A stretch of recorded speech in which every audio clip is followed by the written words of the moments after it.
Good evening, everyone. I want to welcome you to the March 3rd business meeting of the Columbus Board of Education. Please call the roll. President Adair. Present. Ms. Beckerly. Here. Mr. Brown. Here. Mr. Cole. Here. Dr. Pierce. Present. Mr. Ragland. Here. And Vice President Reyes. Here. You have a quorum.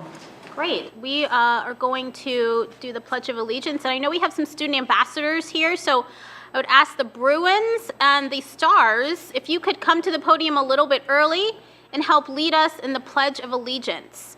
So students from Briggs High School and Centennial, come up to the podium.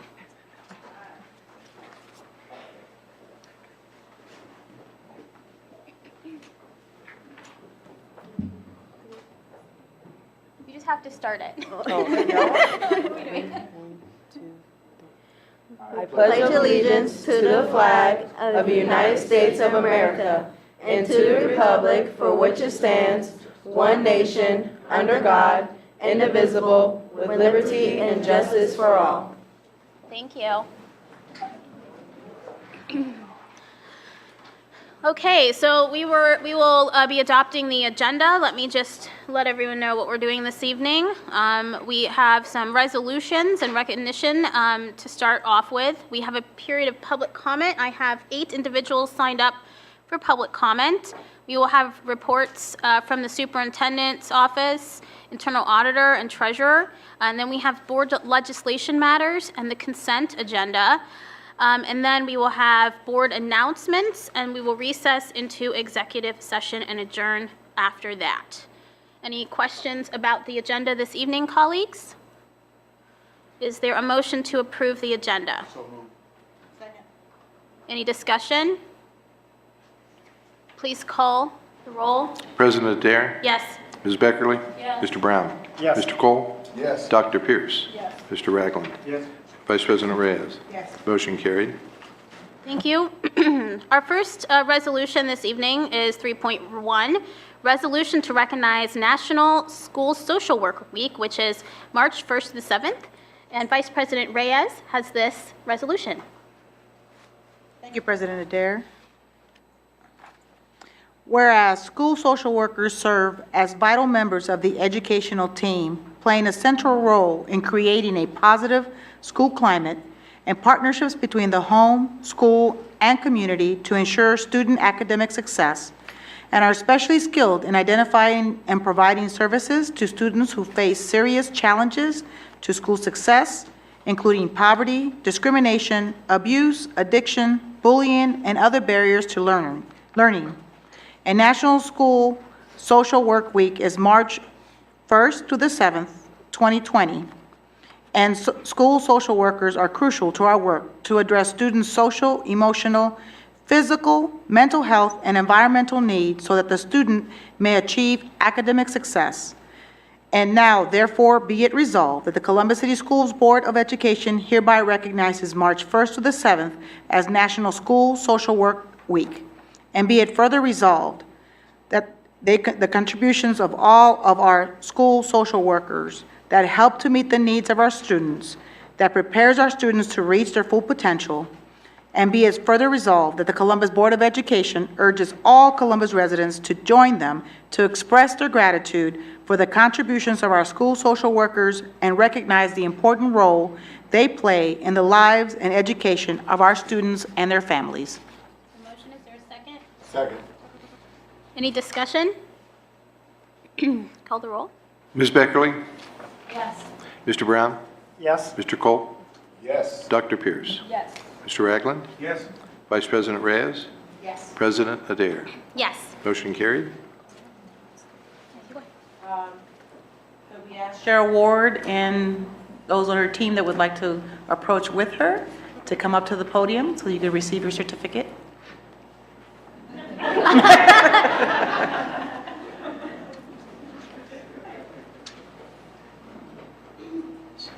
If you'd like to say a few words.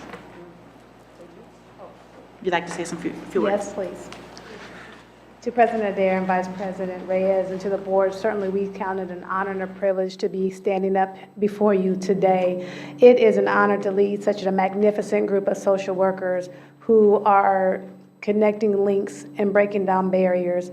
And I have to say, I am especially appreciative to the City of Columbus and to their approval of a levy several years ago that allowed us to extend 25 over 5-year additional social workers. And so many of these that you see here are a representation. We are in the process of hiring, shameless plug. So if you're a school social worker and have OD license and need a job, and you are qualified and talented and gifted, please contact HR, and we will work that out for you. But it is an honor to be able to be here because the work of a social worker is, it's a hard position to be in, and to break down barriers and to be able to connect with families and to work through challenges and to navigate systems. And so certainly on behalf of our department, we are grateful and honored that you all have allowed us this time today. Board Member Beckerly. Oh, I was chomping. Absolutely, I think the honor is ours, quite honestly. Your work is incredibly important. It becomes more important every day, and we appreciate you. I certainly do, having benefited from your efforts when I was teaching, and I just know how important it is. So thank you. Thank you. Thank you, Madam President. It is always a wonderful opportunity every year to get to acknowledge you all for the work that you do for the district, and most importantly for our children. As a parent of someone who had needed these services in the district for a child, this is always a treasure and gives just a piece, P-E-A-C-E, of mind. So thank you again for all your work, and I look forward to continuing to support what you do. Thank you. Board Member Brown. Say thanks to all of you. Good work and keep it up because our kids need you and we do too. Thank you. Thank you.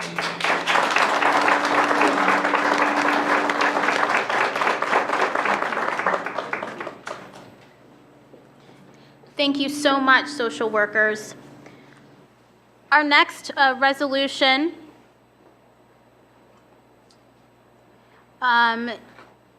is, I lost my number, item 8.23, where are we?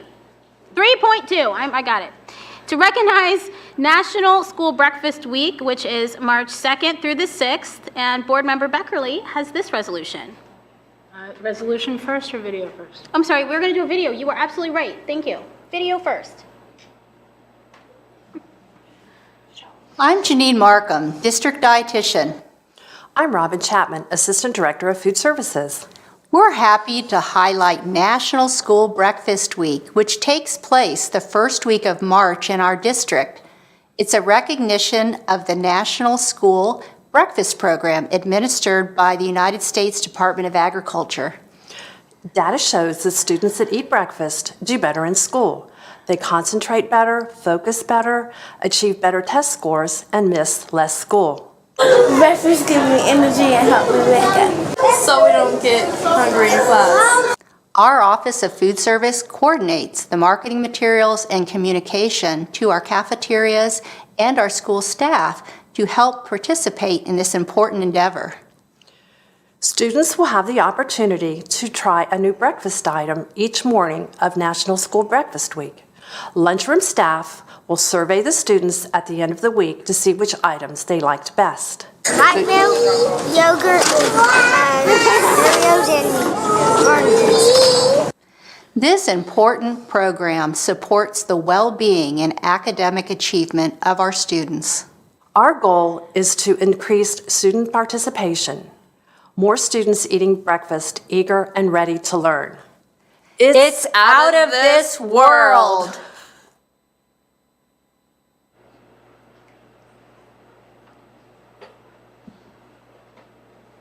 Okay, whereas our nation's school breakfast program currently serves more than 14 million students every day. And whereas National School Breakfast Week is March 2nd through the 6th. Whereas the theme of this year's celebration is Out of This World, which reminds the entire school community that school breakfast provides a healthy and energizing start to the day for our students. And whereas studies show that students who eat school breakfast are more likely to reach higher levels of achievement in reading and math, score higher on standardized tests, and have better concentration and memory, be more alert, and maintain a healthy weight. And whereas the Columbus Board of Education appreciates the men and women of the Food Services Office who prepare and serve school meals each school day and help nurture our students with their daily interaction and support of their social, emotional, and academic success. Now therefore be it resolved that the Columbus City Schools Board of Education hereby recognizes March 2nd to 6th as National School Breakfast Week. And be it further resolved that the Columbus Board of Education honors and values the contributions of all our Columbus City Schools nutrition employee team members that help to meet the nutritional needs of our students and create a world-class model of public education that prepares our students to reach their full potential. And be it further resolved that the Columbus Board of Education urges all Columbus residents to join them to express their gratitude for the contributions of our school nutrition employee team members and recognize the critical role they perform for our students and families each and every day. Second. There is a motion and a second. Call the roll. Okay. Wait. Oh, I have to vote first, sorry. Mr. Brown? Yes. Mr. Cole? Certainly, yes. Dr. Pierce? Yes. Mr. Ragland? Yes. Vice President Reyes? Yes. President Adair? Yes. Ms. Beckerly? Yes. Motion carried.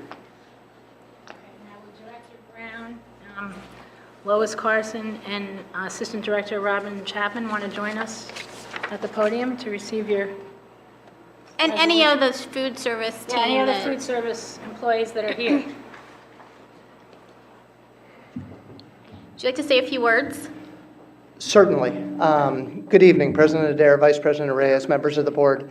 It's my privilege to be a part of this team. I find it interesting, or not interesting, but fitting that social work and breakfast are all together because at Columbus City Schools, we're all about the whole child and how do we take care of the child in every way possible.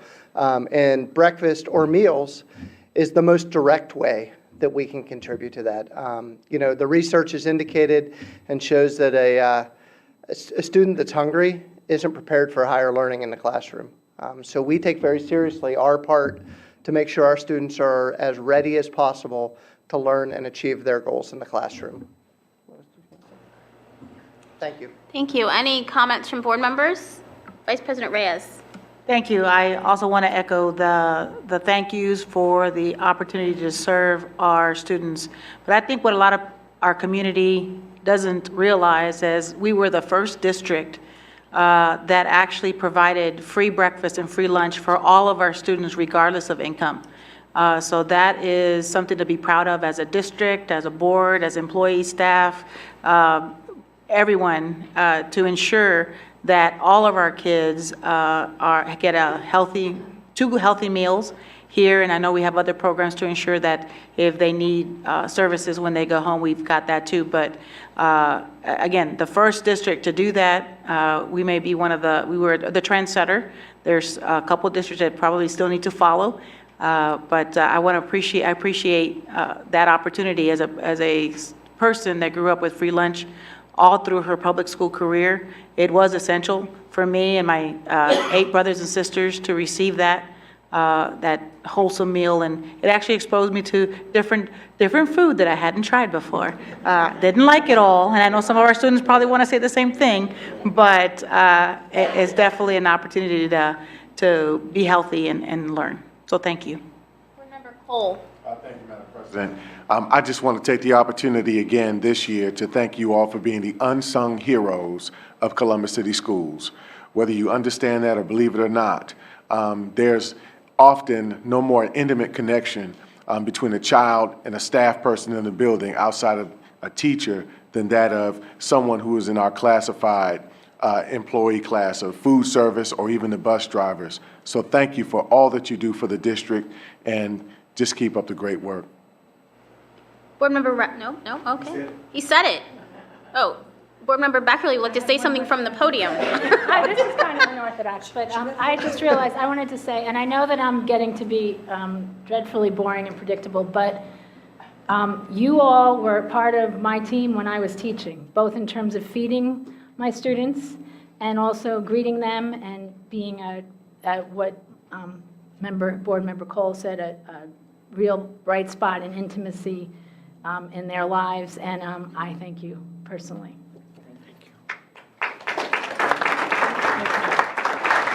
Thank you so much. I will tell you, as I go around and visit the students, breakfast is the meal they do not complain about. They love breakfast. It's true, yes. Thank you so much. Okay, we are going to now move into public comment. So I have 8 individuals who have signed up to comment this evening. Just to remind everyone, each speaker has 4 minutes. There will be a clock that appears above my head for you to watch. And the first speaker we have tonight is Jasmine Pennywell, here to talk about the handling of transit systems for Columbus City Schools. The board action requested, update the automated system.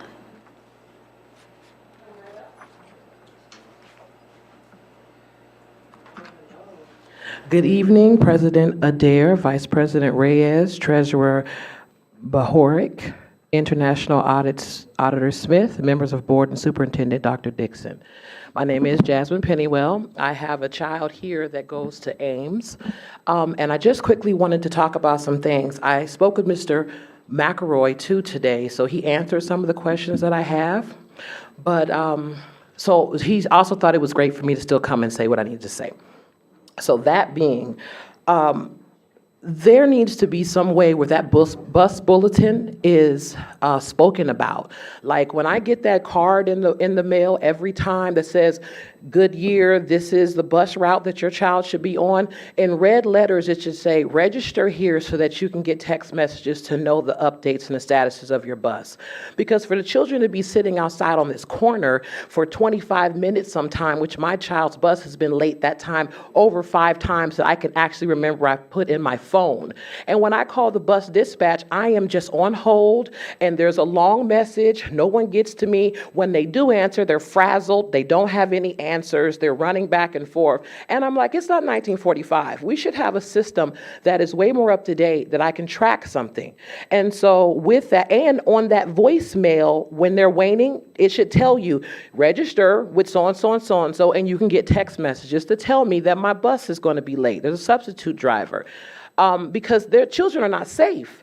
If you have not, no, I know everybody knows that there's so many children being snatched in Columbus, and these are all your children. I know there's 40,000 of them, but I am under the belief that they are in your care when they go to school until they come home. That is the agreement that is, to me, unspoken. But I know that there's a lot of children, and there's a big undertaking to be able to do that. So as a mother that cares, I would like for the children and the parents in the neighborhood for us to have some way of a portal or a letter that says, these are the children, these are the parents that ride this route with you. So that there is some sort of team that can be created so that a parent can wait each morning. It could be the children meet on this right here on the same street. They walk together. My daughter just saw a child snatched off of Shady Lane in Dundee yesterday at 6:45 a.m. walking to her bus. And she ran and darted back home and came in frantic. And I had been going to the bus with her, but I have a brand new baby. So it's been hard. So I also think the self-defense class should be offered through the school, because these children, again, are still your responsibility. And these gaps where we have to send them to school, and if we don't, we are penalized for it, should not be areas where I'm praying constantly that my child is going to make it home. So I would love to be able to have some type of rapport where the people I cross every day are not strangers.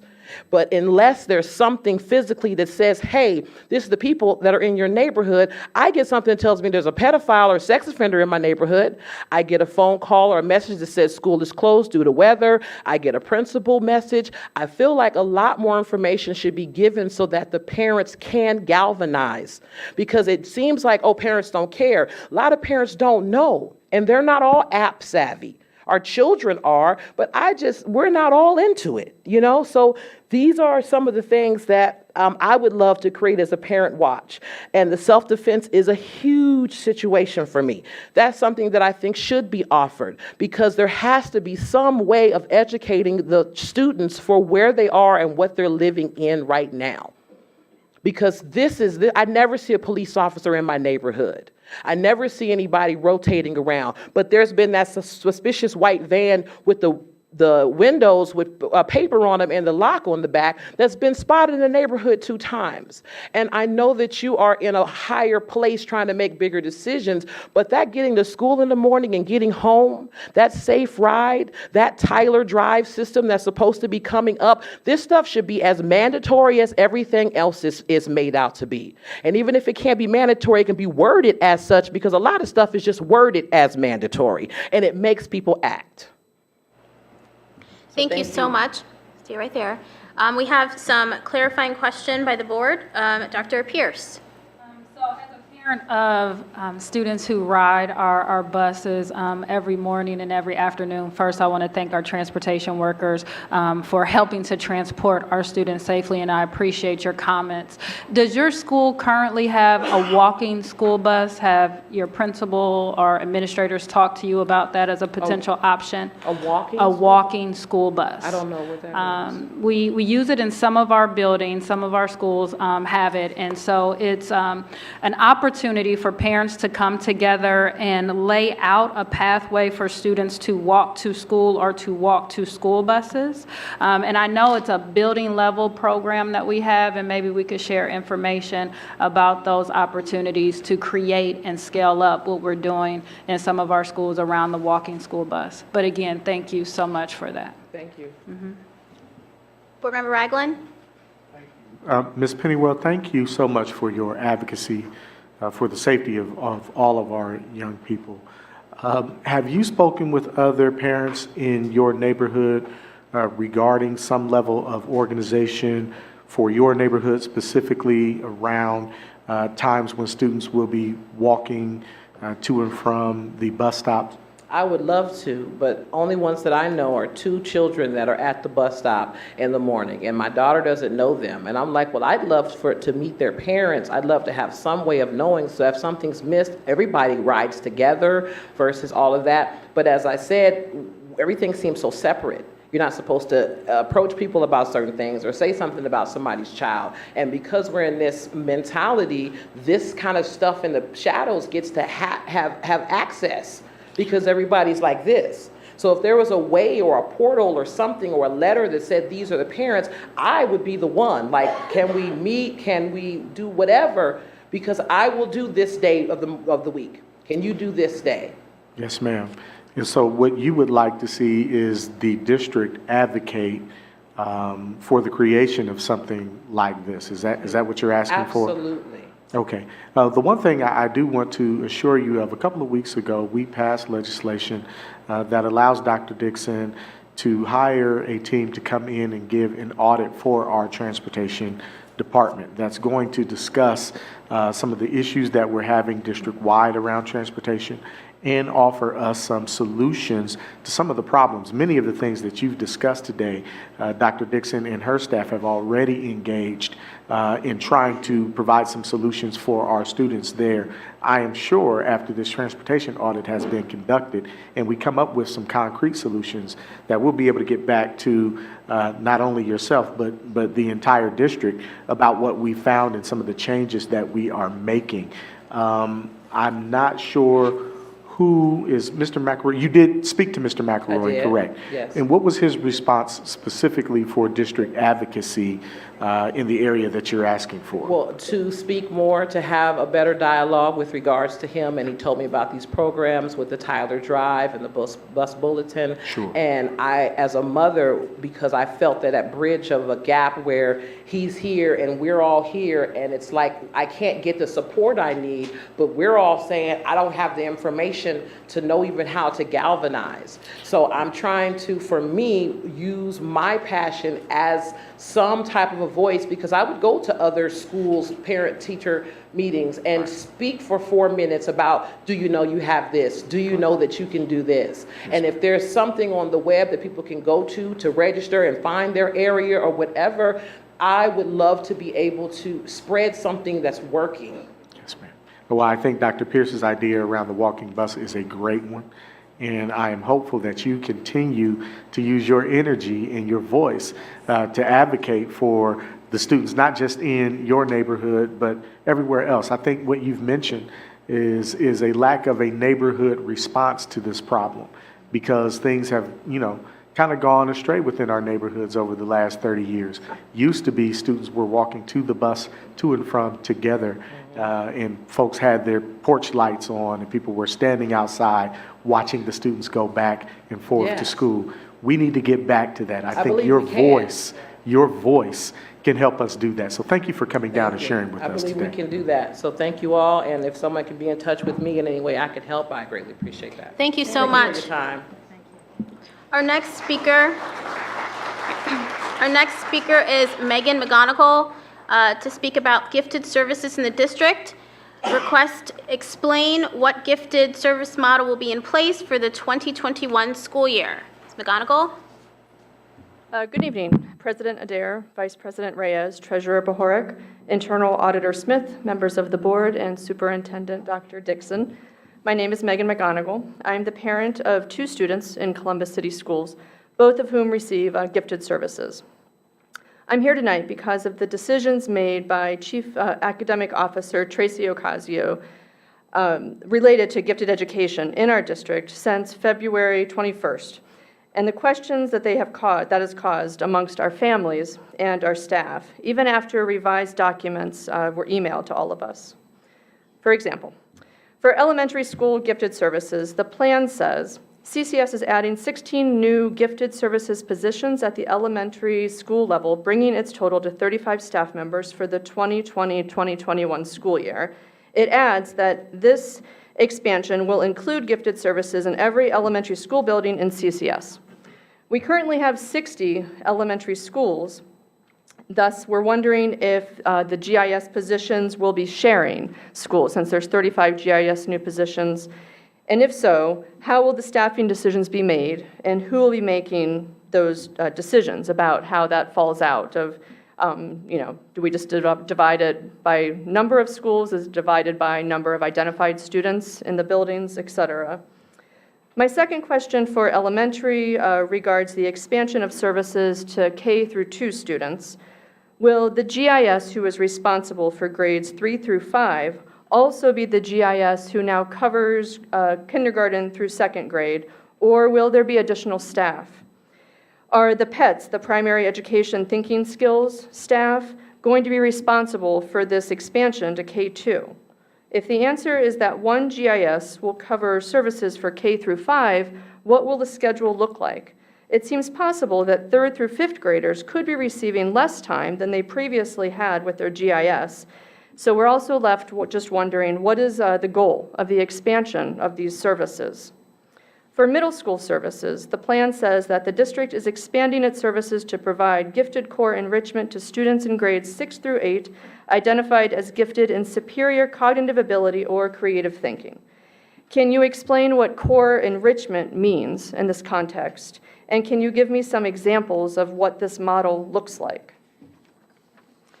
I know it is a relief for many of us to see that the district-wide enrichment activities such as invention convention, debate tournaments, chess tournaments, and math competition will not be cut as a result of these staffing changes.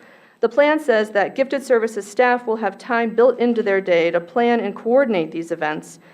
Which gifted services staff members will be responsible for this work? One of the documents that came home said that the 2 district-level gifted resource specialists will assist in offering district activities and administering assessments as needed. Just to clarify, does this mean that the 2 staff members who next year will act as gifted testing coordinators will also plan the district debate tournaments, the math showcase, the Words of Wonder, student oratorical, elementary, middle school, high school chess tournaments, invention convention, and breakfast of science champions? How will these events be staffed as well? In the past and this year, all 11 of the resource specialists and sometimes the 12 PETS specialists have helped staff these events. So we're just wondering if GISs will be pulled from buildings to help with that in the coming years. It's not clear to me, Dr. Dixon, if you and your team are aware truly of the significance and importance of gifted services to CCS parents.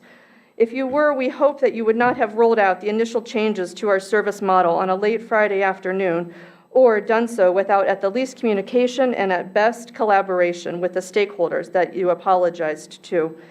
That these changes were not first presented to or approved by our board members was perplexing and alarming. I'd like to remind administration that the last time a major change was implemented in the service model in 2014, that a work group made up of the stakeholders, parents, teachers, admins, spent 6 months vetting different ideas, taking into consideration how the various choices would impact everyone, negatively or positively. That same consideration should have happened this time. Thank you. Are there any clarifying questions from the board? Dr. Dixon, we have a presentation on this later this evening, don't we? We have a presentation. The director is presenting after doing the superintendent's report. And so she would be able to answer all of your questions. Yep, thank you. Okay. So if you want, I mean, hopefully you will stay around and listen to that presentation. And if you have questions after that, we'll make sure that you can get with the appropriate staff to make sure all your questions are answered. Right. Thank you for coming this evening. Yeah. Our next speaker is Stella Geis-Moffitt, who is here to speak about gifted services, more explanation on the importance of gifted and the enrichment options for students.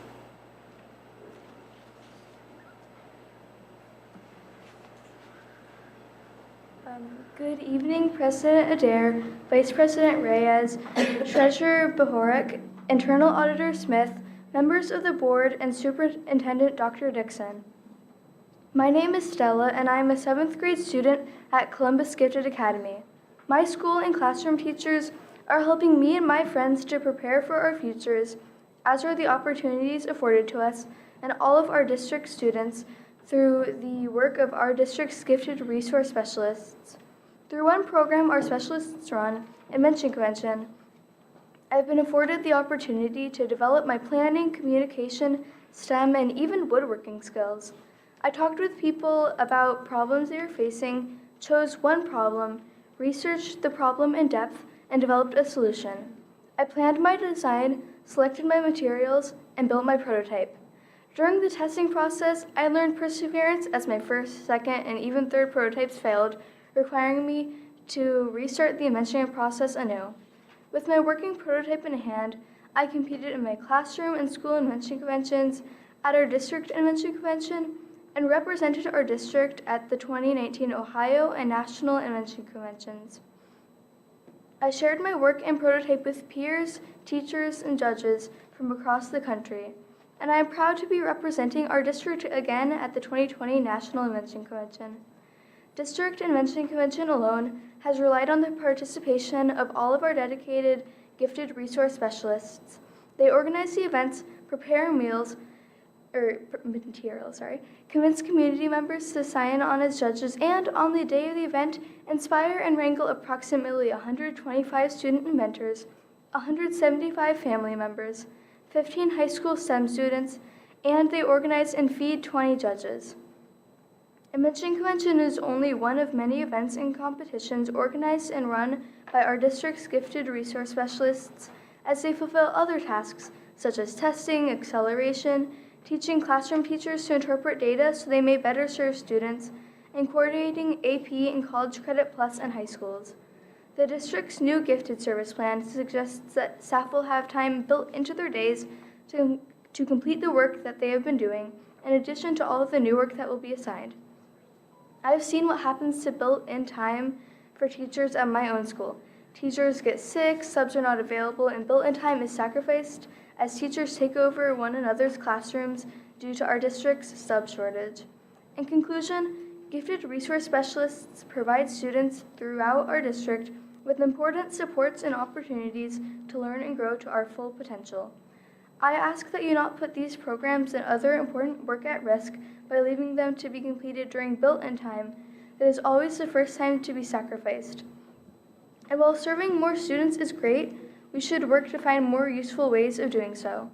The work that gifted resource staff do is essential to providing the level of services in our district that is necessary to grow gifted students. Thank you for taking the time to listen to me. Stella, you were great. Dr. Dixon actually would like to say something. Thank you again, Stella. I think what's so important that I want people to know is that we have about 4,400 students that have gifted identification. But currently, we're only serving 1,900 of those students. So we have a large number of students that need that service and need to be in different programs.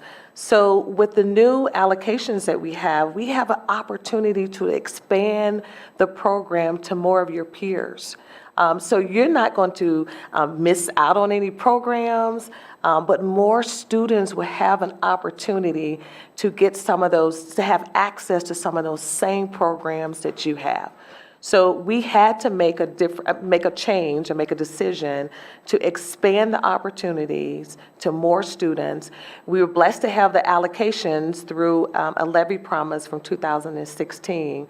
So we've made some modifications. Yes, we have. The director is going to talk about it in a few minutes so that everyone can understand the what and the how, but I want you to know that from a student's perspective, that we have 4,000 students not being served, and they need to, and they're going to get the same wonderful experience in different ways that you're getting. But thank you. You did an excellent job presenting, and thank you for representing Columbus City Schools.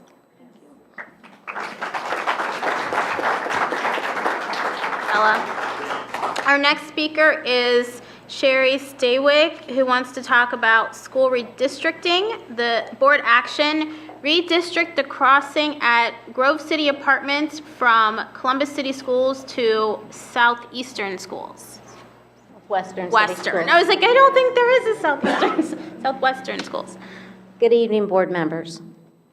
We are here today to discuss our desire to have the crossing at Grove City Apartment Community redistricted to the Southwestern City School District. Our community shares boundary lines on all four sides with Southwestern City Schools. We are a brand-new community and have initial prospective residents that are already showing interest in our community due to the close proximity to the schools across the street. The likelihood of renting to families with one income or limited transportation is great. If they were to attend the current assigned schools in the Columbus City School District, this could directly affect the ability for the children to participate in after-school activities such as clubs, team participation, sporting events, tutoring, etc. If our residents were to be able to attend Southwestern City School District, they would have a much greater ability to attend and participate regardless of their transportation needs. This is especially important for the younger generation during their critical growth and development stage. Also very important during this stage is to develop social interactions with their peers and their community. Allowing the children to attend schools in such close proximity as to where they reside would be beneficial to establishing close social relationships. If a child were to become injured or ill, having them close to where they live would be a comfort and convenience to families residing in our community.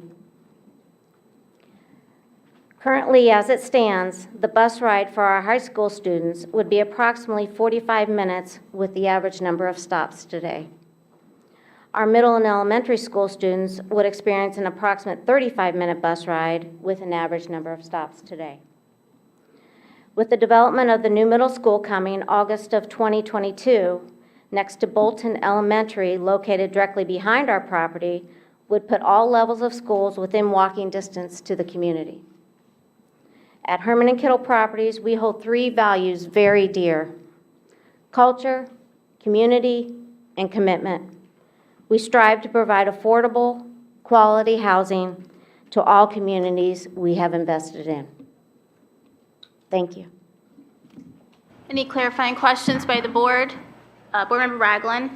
Certainly. Ma'am, thank you for coming down today. I'd like to know which schools specifically your residents are assigned to in the Columbus City School District at this time. Briggs High School, Wedgwood Elementary, Georgian Heights. In Georgian Heights. And then you if they were to be transferred into Southwestern, what schools would they be assigned to there? Elementary, middle, and high school? The Bolton Elementary would be the new elementary school. Okay, and then middle school?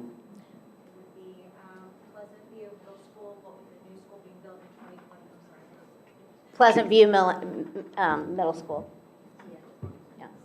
And Central Crossing High School. And Central Crossing High School. Okay. When this process began, you represent the owners of the property? Correct. Okay. When you all purchased the property to redevelop it, was there a contingency that said that upon purchase, that this property would remain within the Columbus City Schools boundary? Not to my knowledge, no. Not to your knowledge.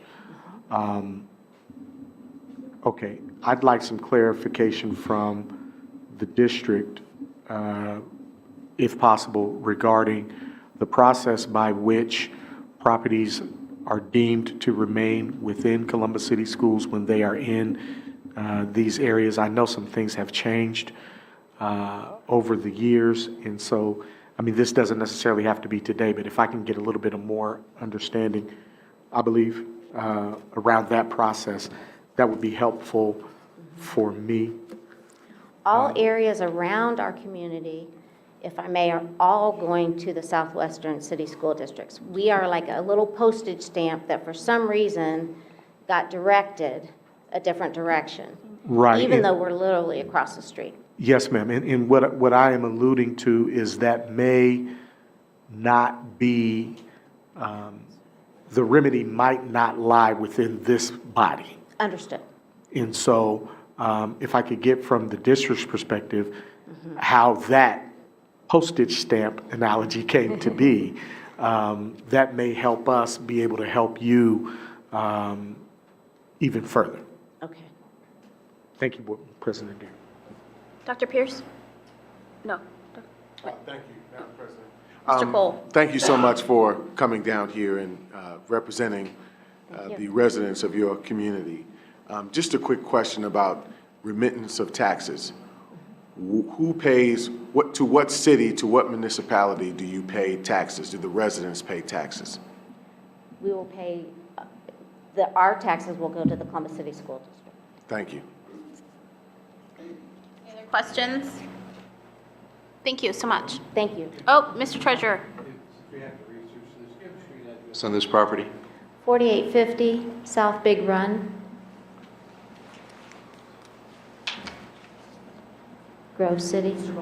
We've received communication. We have a letter from them. I read it, Oh. and I don't believe this is a legal description of the property. I just didn't see a street address. Yes, sir. Yeah, 4850 okay. South Big Run Road. And it's an apartment complex? It is. Okay. 178 units. Thank you. Thank you so much. Oh, no, not yet. Board Member Brown, sorry. Question that, the treasurer's question. While I was here listening, I was also looking up the property to see where this was located, and it shows me an address of 4454 Dogwood Tree Way. Yes, but because we are under construction, nothing gets directed to that particular address, not even Google. So we have to go with the 4850 Big Run. Okay, thanks. You're welcome. Okay, any other questions? Okay, thank you. Thank you so kindly. The next speaker is Angela Fuentes, here to speak in support of Dr. Michelle Milner. At board action, reconsider Dr. Milner's position at Columbus Scioto.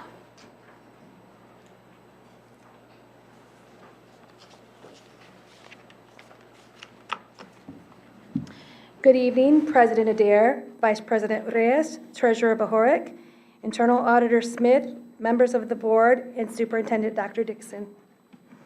My name is Angela Fuentes, and I am an intervention specialist here at CCS. I am here on behalf of my colleagues and our Southside School. I feel it is only fair to let you know what a treasure you have with our administrator. I would be remiss if I didn't take this opportunity to point out what an experienced professional, mentor, and advocate of students and staff she has always been. Our principal's efficacy is both qualitative and quantitative. For example, the graduation rate last year was over 90%. This year's projected graduation rate is already at 70% based on current information.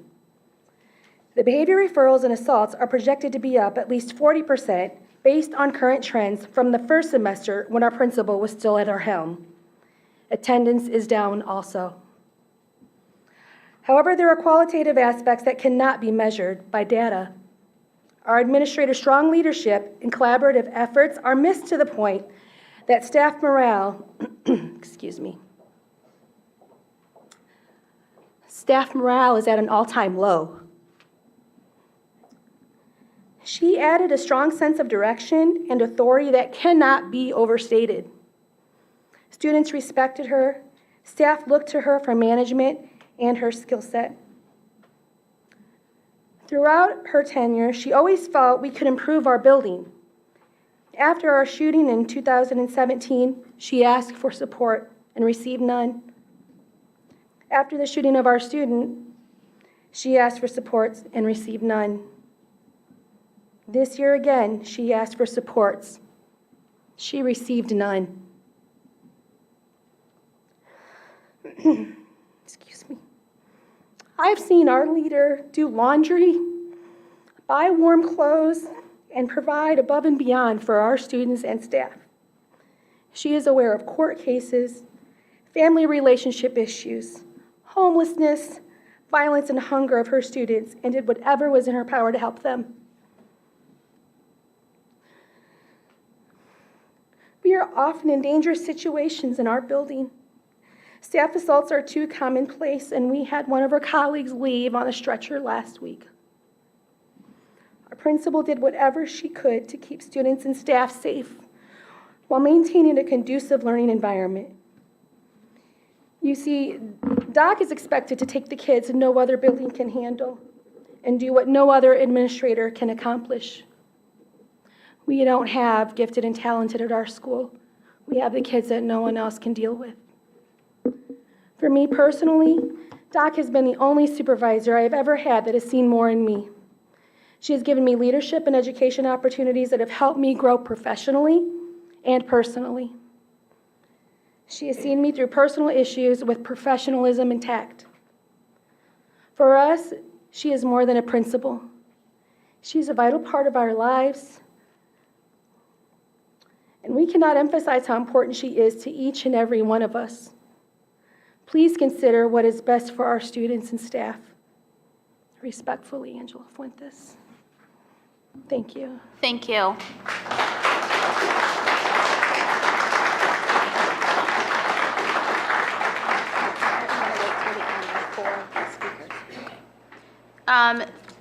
The next speaker is Lacey Crawford to speak about the same topic, requesting the same board action.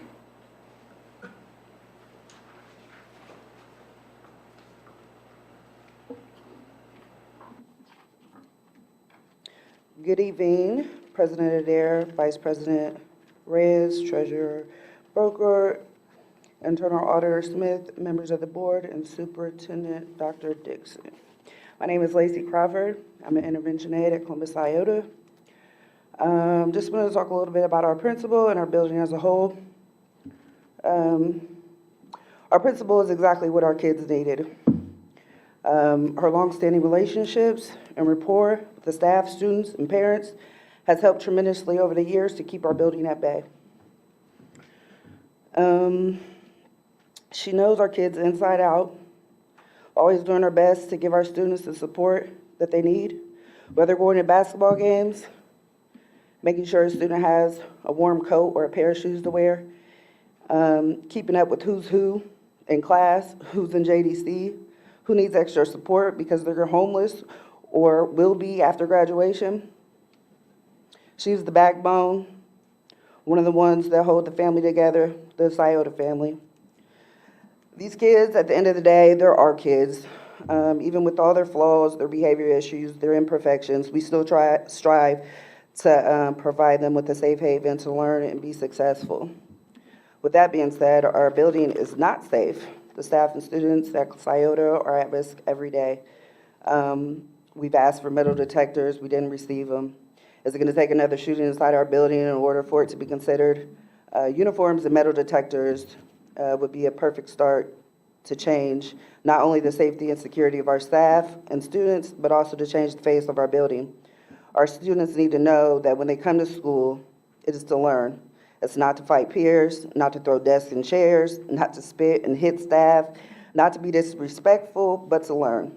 The population of our students at Scioto are some of the most challenging group of kids to teach and correct behavior. Just to touch on the 10-day thing, for me, our only discipline is 10-day suspension for the whole year. At a traditional school, if you fight, you're getting 10 days of school out, no question. At our school, we have 10 days for the whole year, and our students fight every day. They're violent, they do the most. But when you go to these hearings and you hear it's a manifestation of your IEP because you hit somebody before, it's okay to do it again, basically. We're gonna tap you on the hand, we're gonna ask you, don't hit next time. Where are we correcting the behavior pattern? We're saying in their face, it's okay, don't do it again.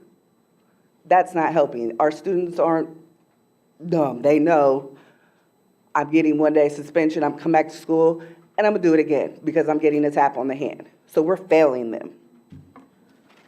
We're setting them up to go to prison, to be shot, killed. We've seen it before. You gotta really love your job to keep coming back to the school. So I'm passionate about what I do, and I know all of our staff is there for a reason. Let me see. We need other ways of discipline or corrective behavior. We don't have an in-school suspension. We don't have after-school detention. There's just nothing we can do to correct it. But before my time is up, with all that being said, we definitely need help at our school. We're asking for it. We're not getting a good direction, or when they come to us and talk to us about where our building is heading. And with that being said, I just wanted to be known on behalf of all my fellow intervention aides, we're not just intervention aides. We're the social workers, we're the counselors, we're the educators too. And I wanted us to be valued as that. We're the first line of communication with these kids, so we know a lot about them. Thank you, Ms. Crawford.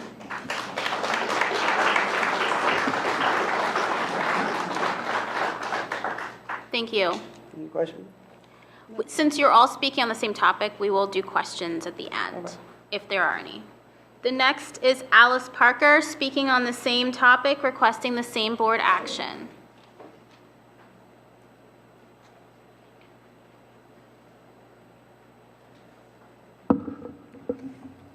Good evening, President Adair, Vice President Reyes, Treasurer Baharak, Internal Auditor Smith, members of the board, and Superintendent Dr. Dixon.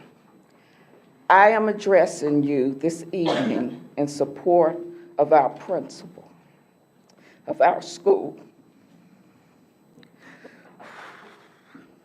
Our principal has served the Columbus City Schools as a teacher, a school special needs consultant, and administrator for many years. She has earned the respect and admiration of her peers, building teachers, and parents during her extensive career as an educator. Our principal's innovative approaches to the district's effort to improve the academic and personal development of our students have resulted in widespread praise among the Columbus City School District. Her effort to promote and improve the performance of students and staff have always been in direct alignment with the district's academic and overall performance goals. Upon assuming the leadership role as principal of our school, our principal's exceptionally high performance standards became even more apparent. She routinely demands that her staff reflect the standards set forth by parents, the school superintendent, and Board of Education. She has never wavered in her ongoing drive to promote exceptional results in the school's community commitment to all students and staff. Please consider the preceding and all discussions concerning our principal's future with the Columbus City Schools, to which she has dedicated her academic career. Thank you very much for your consideration in this very important matter. Thank you, Ms. Parker. Our last speaker this evening, Amanda Kelly Jackson, to speak on the same topic, requesting the same board action.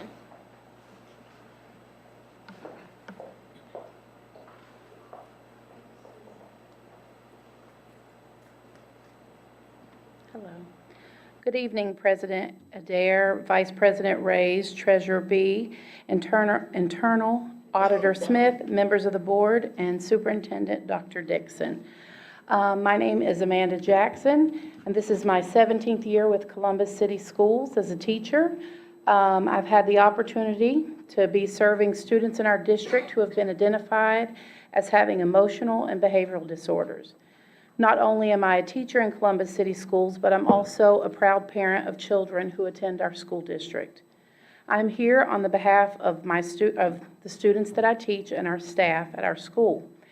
Our school is a separate facility that serves students with severe emotional and behavioral difficulties. During the 2019-20 school year, there have been administrative changes in our school building. Due to these changes, I would like to share some insight about our former principal and her importance to our school. As you can see, my colleagues have already shared a little background knowledge. She has a background in special education, and she has been with the school since it opened in 2013. During this time, she's had about 9 different other administrators who come in and out as vice principals. So she has been our consistent administrator.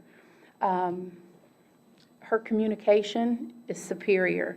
She went out of her way to get to know students on a personal level, their backgrounds, their families, their goals, their mental health clinicians, their liaisons from the court system, FCCS, along with their academic goals. She attended every staffing as kids come into the building and every meeting that took place for every child. From 6th grade through 12th grade, you could go to her in an instant and she could tell you they have a different caseworker. We have a different this. Instantly, she could tell you about a student. They're in a different environment, a different home, a different foster home. She could pull it immediately. She was a hands-on administrator who was always available. She was always proactive instead of reactive in times of crisis for our students in need. She was always able to keep communication between home and school current, keeping staff aware of our students' needs and their mental health state at the time. I'm not sure if you guys are aware, but when you deal with this type of population, it's forever changing. So a kid may be in crisis one moment, not the next, different placements, and she stayed in that loop constantly.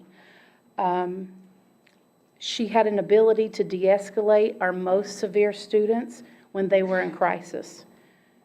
I've watched a lot of different administrators come through, and she had that skill set that is important that you can't get from a textbook, or you can't get just within the classroom. It's something that you just have, and she has that. She always put the needs of her students and staff first to ensure a safe and stable environment to the best of her ability. She was always engaging students in conversation to encourage them to make appropriate life choices. She consistently tried to motivate our students to give their best effort in and outside of the classroom. Being principal at our school was more than just a job. She was genuine in her care for our students and in and out of our building. Her care and commitment was evident in her everyday passion as a leader for our school. Thank you for giving me the time to share how important she was to us, and please reconsider her termination because she is a great asset to our students, our school, and our community. Thank you. Thank you. Are there any questions or comments from the board? Board Member Cole. Thank you, Madam President. There are two common themes that I've heard throughout each of you coming up to speak, and I want to maintain outside the dialogue outside of the staff issue, but more importantly, looking at what you identified as lack of supports in the building for staff to assist with educating our children in that building, and also student discipline. There were some great ideas that were mentioned in terms of after-school enrichment, some other supports, detention. I'm not sure about what the student discipline current situation is there.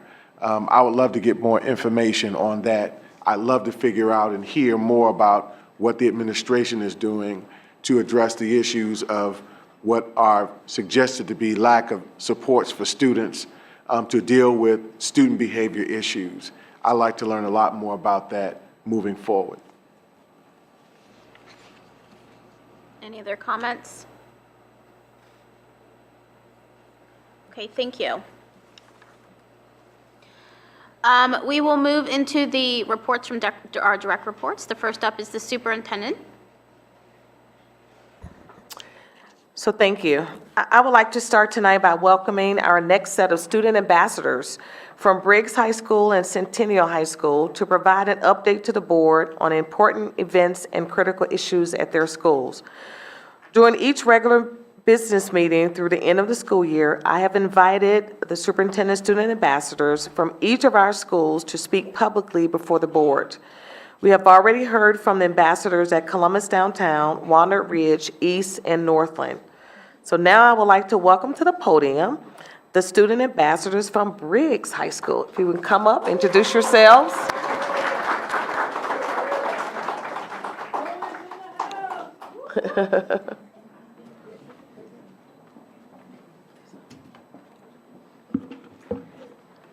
Good evening, President Adair, Vice President Reyes, members of the board, Treasurer Bohoric, Madam Auditor, and Superintendent Dixon. My name is Melissa Foster, this is Lacey, and this is Jasmine. We are the student ambassadors from Briggs High School. And we'll be talking about what we think is a great thing about Briggs High School. I will be talking about our extracurriculars and my personal experience of being a part of them.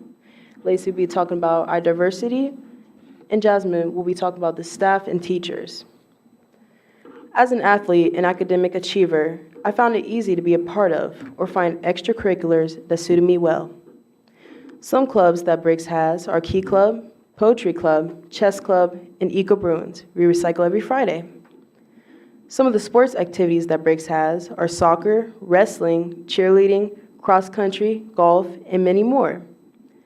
This topic is important to me because by having these extracurriculars at Briggs High School, it gives the students the chance to discover their capabilities and skills that will be useful for them in their future. This past season, I participated in wrestling. It was my first year, and I ended the season going 10-6, and I also went to the first annual Girls State Wrestling Tournament.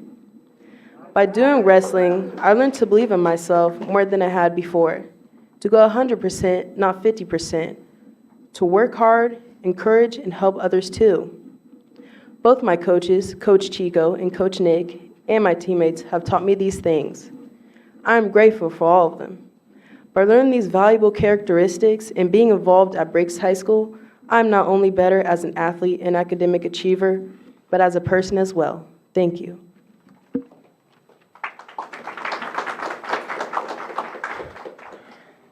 Good evening. My name is Lacey Johnson, and I'm an ambassador for Briggs High School.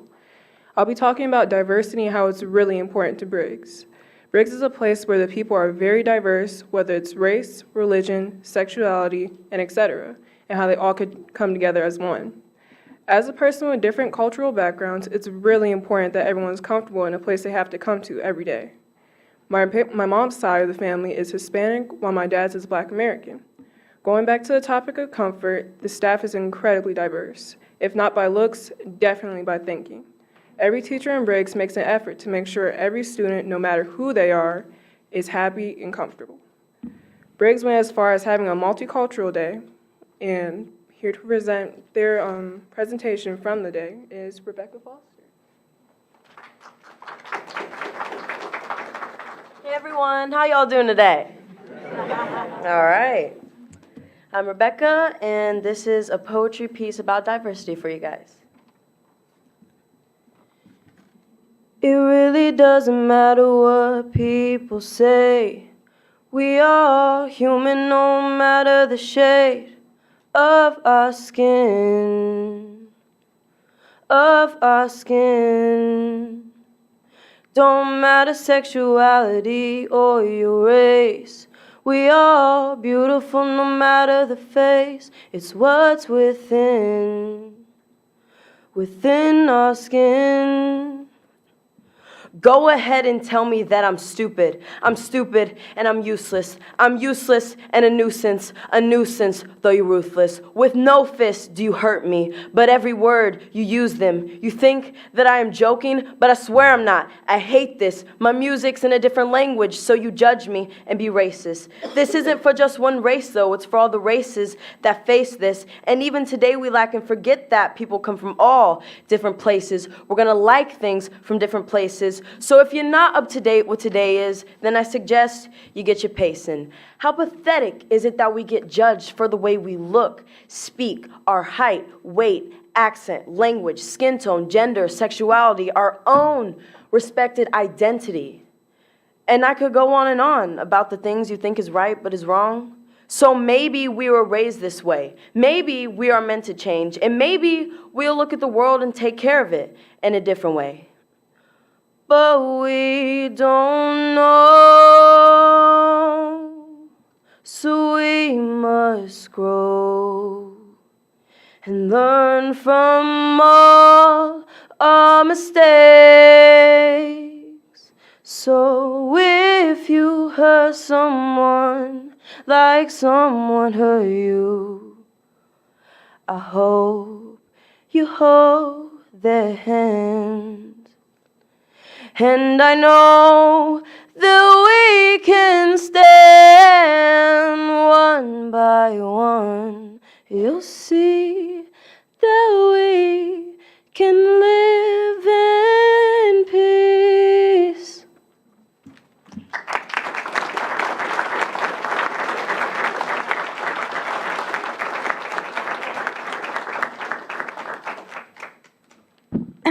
Thank you, Rebecca, for that.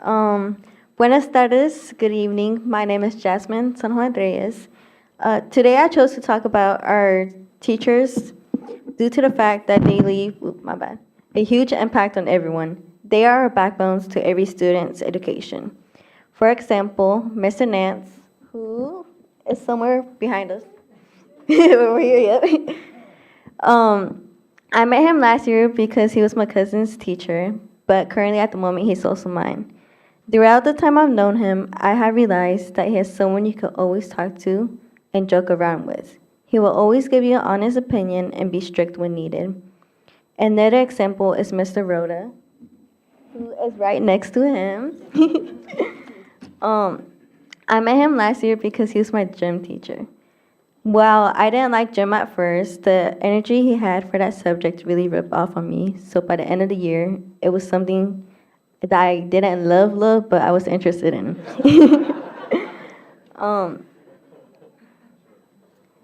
With Mr. Rhoda, I would have conversations about anything going on in my day or about anything that I read in the news. Both teachers, no matter what your day was like, will always try to make it better. Now that I talked about my personal experiences with teachers, I want to talk about teachers in general. At Briggs, teachers don't just stick to your job descriptions, they go beyond that. They get to know you, push you to do better, and while some don't like getting out of the comfort zone, which is understandable, their passion that they have for the subject will rub off on you. If you ask around, every student at Briggs will have at least 2 teachers or staff members that they really like or have left a huge impact on them. We, the student ambassadors, have invited our favorite teachers to come and support us on this day. At Briggs, every teacher is your teacher, even if you don't have the class.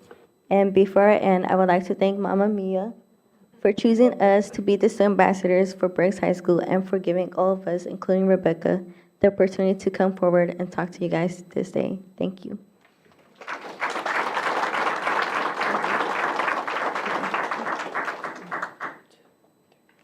At Briggs High School, we are brewing strong. We support one another, trustworthy, respectful, open-minded, never give up, and growth-minded. Thank you.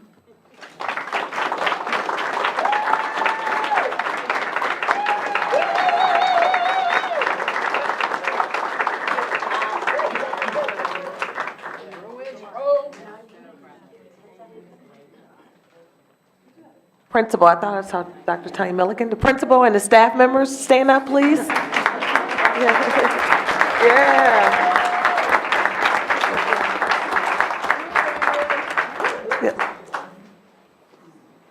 All right, that was good. So next, we have student ambassadors from Centennial High School.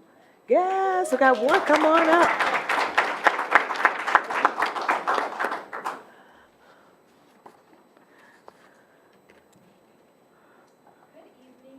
Adair, Vice President Reyes, Treasurer Bahorik, International Auditor Smith, members of the board, and Superintendent Dr. Dixon. My name is Fatima Barrow, and I am a student ambassador from Centennial High School. I'd like to take the time to thank Mama Mia for giving me this opportunity to speak to you all, and also for supporting me. I would like to share my own experiences attending Centennial High School for 3 years now. Here is a real story of Centennial High School. Thank you. As an incoming freshman, I was terrified of the idea of high school. However, in my first couple of weeks as a freshman, I already found myself involved in more than 3 after-school activities. I was involved in STEM club, newspaper, writing workshops, and theater. Although I've never been involved in sports, Centennial doesn't shy away from competition. Sports such as cheerleading, football, volleyball are offered sports at Centennial High School. There's something unique about Centennial that I haven't been able to put my finger on over the years. I've watched feats deemed impossible occur. In my freshman year, Carlos Andres Gomez and John Legend himself performed at Centennial High School. He mentored 3 incredibly talented seniors, all of whom performed memorable pieces. In my sophomore year, I watched as the girls' soccer team took home the Columbus City League Girls Championship. And this year, I watched as Centennial made history by making it to the 2019 football playoffs for the first time. Now looking back at these experiences, I realize these events are not typical in a traditional high school experience. The cause to these events can be linked back to one thing: determination. Centennial has an unmistakable drive for success. After all, the graduation rate is 95%. In my experience, teachers who are passionate about their jobs attribute to this overall success. I've witnessed teachers going above and beyond to make sure their students are successful. Another driving point for Centennial is diversity. Centennial student body consists of people from all over the globe. However, with a diverse population comes diverse needs. A front-running issue I have personally identified is the concept of mental health. In school, the concept of poor mental health is viewed in a painfully cliché and narrow image. I believe we should be having discussions on mental health in its entirety. Because Centennial's demographic is primarily made up of individuals from all over the globe, there are many students, like myself, who have a parent or parents who do not speak English. Educating parents on mental health will not only create safer families, but it will have a positive ripple effect into the communities. Now, I'd like to share a personal experience I had before coming here.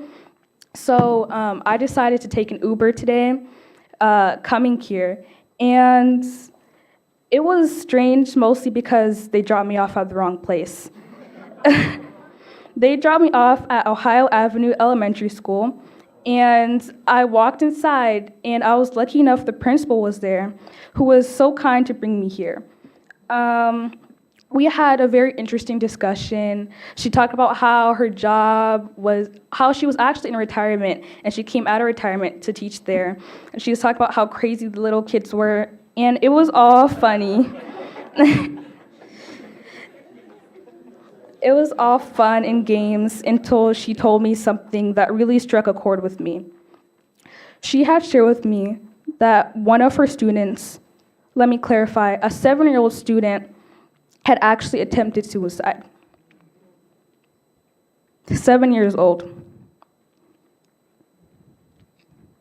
That to me was just, I didn't even know how to react. A 7-year-old kid should not be even thinking about the concept of suicide.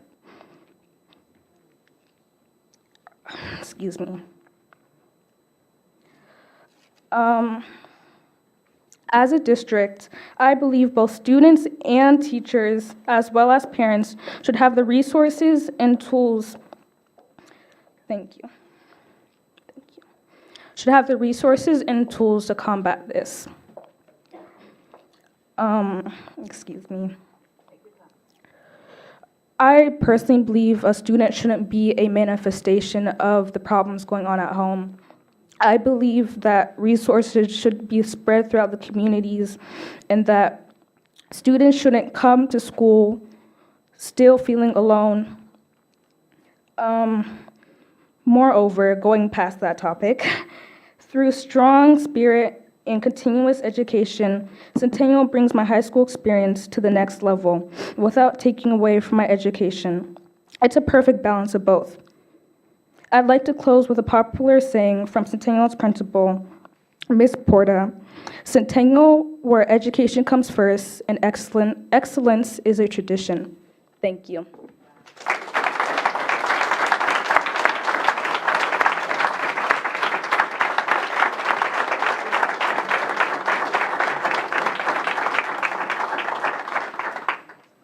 Leo's administrative team here? They're not here. So thank you, both students. This is why we wanted to highlight you at every board meeting so everyone can see the great things that are happening at your schools through your voice, and that you have that opportunity at our board meetings. So thank you both very much. So proud that you are ambassadors, and thank you to Mia Pruitt, who continues to work with them. Just thank you for this opportunity. So next, thank you. So next, I would like to welcome our Director of Gifted and Talented, Colleen Boyle, and also she would be with Dr. Tracy Ocasio, to tell you about our Gifted Services Expansion Plan for the 2020-21 school year. Last week, we announced details of the plan for next year that allows for more students who have been identified as gifted to receive services in their own school building. This plan will allow gifted services to be offered in every school in the district, I am committed to providing equitable opportunities to all students in Columbus City Schools, and I believe this plan will help us accomplish this goal. So please welcome Dr. Casio and Colleen and Ms. Colleen Boyle. And so I'm going to begin, and then I'll invite Dr. Boyle up after a few slides. So one of the things that I've been asked to do this evening is to talk about the plan for gifted service expansion. And before I even begin, I'm going to start with a few statistics to give you some information. As Dr. Dixon mentioned earlier, we have about 4,400 students that have been identified. And you can see on the slide behind you that these break down in certain ways based on ethnicity. And so we have the difference between identified and then also served. So one of the things that you'll notice is that in our population, and so let me just give you the school district population, 22% of our students are white Caucasian, 53% of our students are Black African American, 14% of our students identify as Hispanic, 7% multiracial, 4% Asian, and less than 1% as American Indian. And so one of the things that you'll notice up here is that we have a gap in terms of our identification process. And some of the feedback that we received is to look at the gifted identification process, because we can see based on ethnicity, our statistics for our district do not match. It's not representative of the population identified. And so when you look at this slide, we have about 2,000 students that are white Caucasian, which is about 46% of the students that are identified versus the population of 22%. We also see behind you is that 33% of our students are African American versus our 53% overall population. And then you can see also with Hispanic, multiracial, Asian, and also American Indian population behind you as well. And so of those students, the ones that are served, we have about 1920 was about the total. And this varies depending on average daily membership. And so a little less than 2,000 students are served in our gifted programs currently. And so what you'll find is that of the ones that are served, 55% of those students are white Caucasian. Of the identified students, 26% of the identified students are African American, 7% Hispanic, multiracial, identification 8%, Asian 5%, and then again, we're still at less than 1% for the last population. So looking at that, percentage of students receiving gifted services, and this is what made this imperative. Given our overall district composition and the lack of representation in our gifted identification population, what also was of concern when we looked at our statistics, and one of the things that we've been doing since last August when I arrived and even prior to that, is looking at our currently served population. So for every student that's identified white Caucasian, 1 out of 2 students are receiving services in our current model. For African American, 1 out of 3 students are receiving services in our current model. And for Hispanic, for multiracial, for Asian, about 40 to 46% of the students being identified are receiving services, so less than half, but a little closer to half. What we felt when we looked at the statistics is that we need to have a very strategic, very intentional approach to assuring equity. Yes, we do need to look at our identification process and look why we have underrepresentation, but we also then need to look at who we're servicing and how we get services to more students. Currently, in our model, we have 38 professionals that deliver these services. Of those 38, we looked also at those that were in the classroom versus those that were out of the classroom. And we found that we have 12 that are district level employees. And so as we go forward, we'll talk a little bit about the considerations. So equity was a chief consideration, assuring that more students receive service. What we saw in data from the last few years is that students lose percentile gains over the time frame that they're not receiving services. So students that are talented, that are gifted, that are being identified are not performing to their potential. And we see that in our value-added data, we see that in their achievement data. And so we felt this was imperative, getting more student services. And we know that the services that students receive, students report positively that this has impacted them in a way that's helped them in their educational process. So we feel that more students deserve that same piece of, or that same opportunity. Students should not be precluded based on ethnicity, on race, or on address. And so we felt that this was an imperative decision. We needed to increase the equity. and the ability to serve more students. So we looked at data over the past few years. We know that our current model has many areas of success, and we also know there's areas for growth. Our AP and RIB rates are not what we would like them to be. In many cases, we have less than 50% of our gifted students actually performing at a rate that gives them that credit, that's actually considered proficient. So we know that there are things that we need to do to change what we're doing in terms of services, and that was important.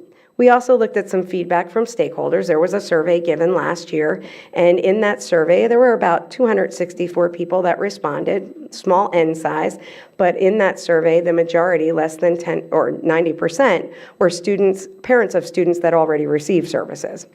And so that other 10%, though, also gave voice, and one of the things that was noted there is that even for those that were getting services, more service was requested. And we felt that it was very important to get this underserved population the opportunity to have those same areas of enrichment that we've given to other students. We also know that on the state report card, we have received penalty. We have not performed as well as we could have because we have underserved populations. We identify students and we don't give them gifted services that are considered services to kids. We do have other opportunities. We've heard about pets, but that also is not something that gets students the enrichment services they need. It's a great opportunity. Critical thinking is something we should see in all classrooms, not just classrooms with identified students. And we're looking to change that, as you know, from the design thinking and the changes to the curriculum. However, we're still not serving a large number of students, and we felt that this was important. So important that the district not only looked at 38 professionals, but they made an 87% increase to the staffing. That kind of investment, almost doubling the number of staff we have by adding these 33 to provide direct service to students. So hiring another 23 and looking at ways to restructure 10 that we have existing. And so what you'll see in the current services is when you look at the portfolio of services, you'll see that we have some gifted reading and math classrooms where students are pulled from the actual student body, the population, and they receive services in another location with a gifted interventionist. And so they're giving them the enrichment services for the core. They're taking them out of class, giving it to them in a small group. We also see that we have some gifted cluster classes in some of our high schools, and we have, of course, the Gifted Academy. We also have some of the middle schools that receive gifted services, but there are only 6 across the city. So if you do not live in those 6, you either have to elect to allow your student to be bused, or you just go without service. And we've found that many parents at the elementary and at the middle school level have elected to go without service because they don't want their children on a bus. They don't want their child to go to a different location, a different elementary, and those of us, that have had more than one child in school at a time, we can see some of the reasons why. They would have to pick them up at different places, they would have to work with 2 faculty, they would have to participate in events, and sometimes that, of course, poses problems, especially if there's transportation issues, etc. So one of the things we also had for the high school level is we offer seminars. They are not considered actual gifted services by nature. They are just seminars that, and I shouldn't say just, they're very valuable. They're seminars that allow students to explore great topics of interest. They do offer some enrichment opportunity, but they're only held certain times of the year, and they're not a regular enrichment opportunity. We have advanced placement, we have international baccalaureate, we have college credit plus for some of our students as well at the high school level. And then we also have a program at the grades 3 to 8, Columbus Gifted Academy. We have some other things that are non-reported supports as well, and those are things such as the seminar. So one of the things that also we considered is how do we increase that? How do we get more students to have those same opportunities, regardless, again, of ethnicity, regardless of race, regardless of zip code or address? And so what we're looking at here is having 23 extra positions, 23 new positions from the 2016 levy promise. And so that's about to be hired, or those positions are about to be hired. They've been distributed across the different grade spans, with some being allotted to elementary, as we had heard before, 16 going to elementary, some going to middle school, some going to the 4 going to the high school, and then the mix in the middle school. And so what we've done with those programs, yes, we're almost expanding and doubling the number. We will go from 43% of our students served to 63% because we have padded some of those schedules with additional time to offer those district level events and assuring that teachers have open periods throughout the day to provide those events. Some of the pieces that in terms of feedback that we've received from different stakeholders is that some of the teachers will not have as many students that they'll be teaching in these small groups, and should we use staff that way? We believe that it's important to start building these programs in and start looking at our identification rates, start looking at placement, start looking at where students are and how to get the students their enrichment services. And we know that the plan will not be perfect in the first year of implementation. Most plans are not. But we do know that we're going to serve another 20% of our population, and we are serving more than half, which is very important given the underserved population that we have. We will serve as many as we're not serving now, is basically the summation of that. And so we will continue to have 2 gifted testing coordinators. We currently have 1 testing coordinator. We are adding an additional 1 to also offer other supports, and especially since we're looking at our identification rate. We're working with a professional that has been known as a national expert. We're asking her to work with us. We're looking at more, we're examining different types of service models, looking at identification rates.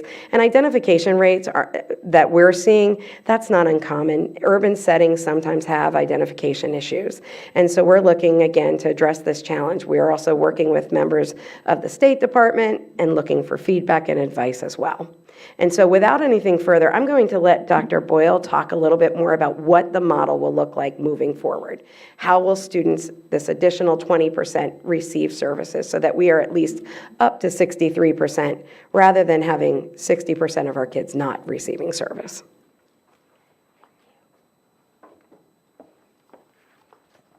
Good evening. Thank you for having us. So as we look to next year, it's important to note that students who are, students who are eligible for our current services will continue to be eligible. All of the services that Dr. Ocasio mentioned earlier will continue to exist in their current form. So students who've been looking to those will still have those same services available to them. And that includes the gifted reading and math classes, the gifted cluster classes at our 6 middle school sites, advanced placement, Columbus Gifted Academy, College Credit Plus, all of those.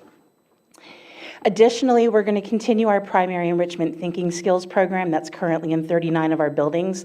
Even though it is not a reported service, we are starting to see positive impact from that with gift identification in those schools, particularly with our underrepresented populations. So that will take time, but we are starting to see those successes. But as Dr. Ocasio shared, we also have an opportunity this year to expand opportunities for a sizable number of students. In fact, what we're about to roll out could add opportunities for 860 or more of our gifted identified students next year. So, new for the 2021 school year, we'll begin with elementary. We will be adding a K-2 resource room. This will exist in all of our elementary schools. It will be a literacy-based enrichment program that will occur 4 hours per week, taught by a gifted specialist, for our students in grades K through 2 who are identified as gifted in superior cognitive ability or creative thinking ability or reading. Now, I recognize that math is not on that list. We would love to serve math for those kids as well. But again, as Dr. Ocasio shared, this is year 1, and we're going to start rolling things out and build from there. The idea behind this program is that our gifted specialists will teach enrichment and extended lessons that align with the English language arts curriculum that incorporate critical and creative thinking and fulfill that time requirement for gifted services from the state as well. Again, this will be an opportunity in all of our buildings, which means that if students are newly identified in the middle of the year and qualify for that service, they will be able to slide right in the middle of the year and not have to wait for the next school year to participate. Pardon me. At our middle school level, we will be adding a gifted core enrichment period. All of our middle schools currently have a core enrichment period for grades 6 through 8. Schools use them in a variety of ways for remediation, for extension, for flexible grouping, for extended literacy, or extended language arts courses. We're going to create a gifted core enrichment period specifically for students identified as gifted in superior cognitive ability or creative thinking for this first year. It will replace their regular core enrichment period, and it will be taught by a licensed gifted specialist, again with an emphasis on project-based learning, extended lessons that go deeper from the regular curriculum but align to that regular curriculum. It's also an opportunity for social emotional support related to those issues that are common among gifted learners. At the high school, one of the things that came back in the feedback from families was a desire for different options for our high school students. So we're excited to pilot a new elective course next year. It's for 9th and 10th graders specifically, because most of our AP and International Baccalaureate courses start around grade 11. So there's a little bit of a gap for our 9th and 10th graders, and this course is meant to fill that gap. It is an elective course that will focus on college and career readiness skills, pre-advanced placement IB study and academic skills to help kids feel confident going into those courses later on. And again, some of those social emotional supports that we know gifted learners often need. Now, because we want to be really innovative, this is going to be an online course. We will have 4 high school gifted specialists who will be teaching the course at 5 high schools each. But the way we're going to set up their schedule is they will rotate physical presence in the building. We all know that online learning is a learned skill in addition to the content itself.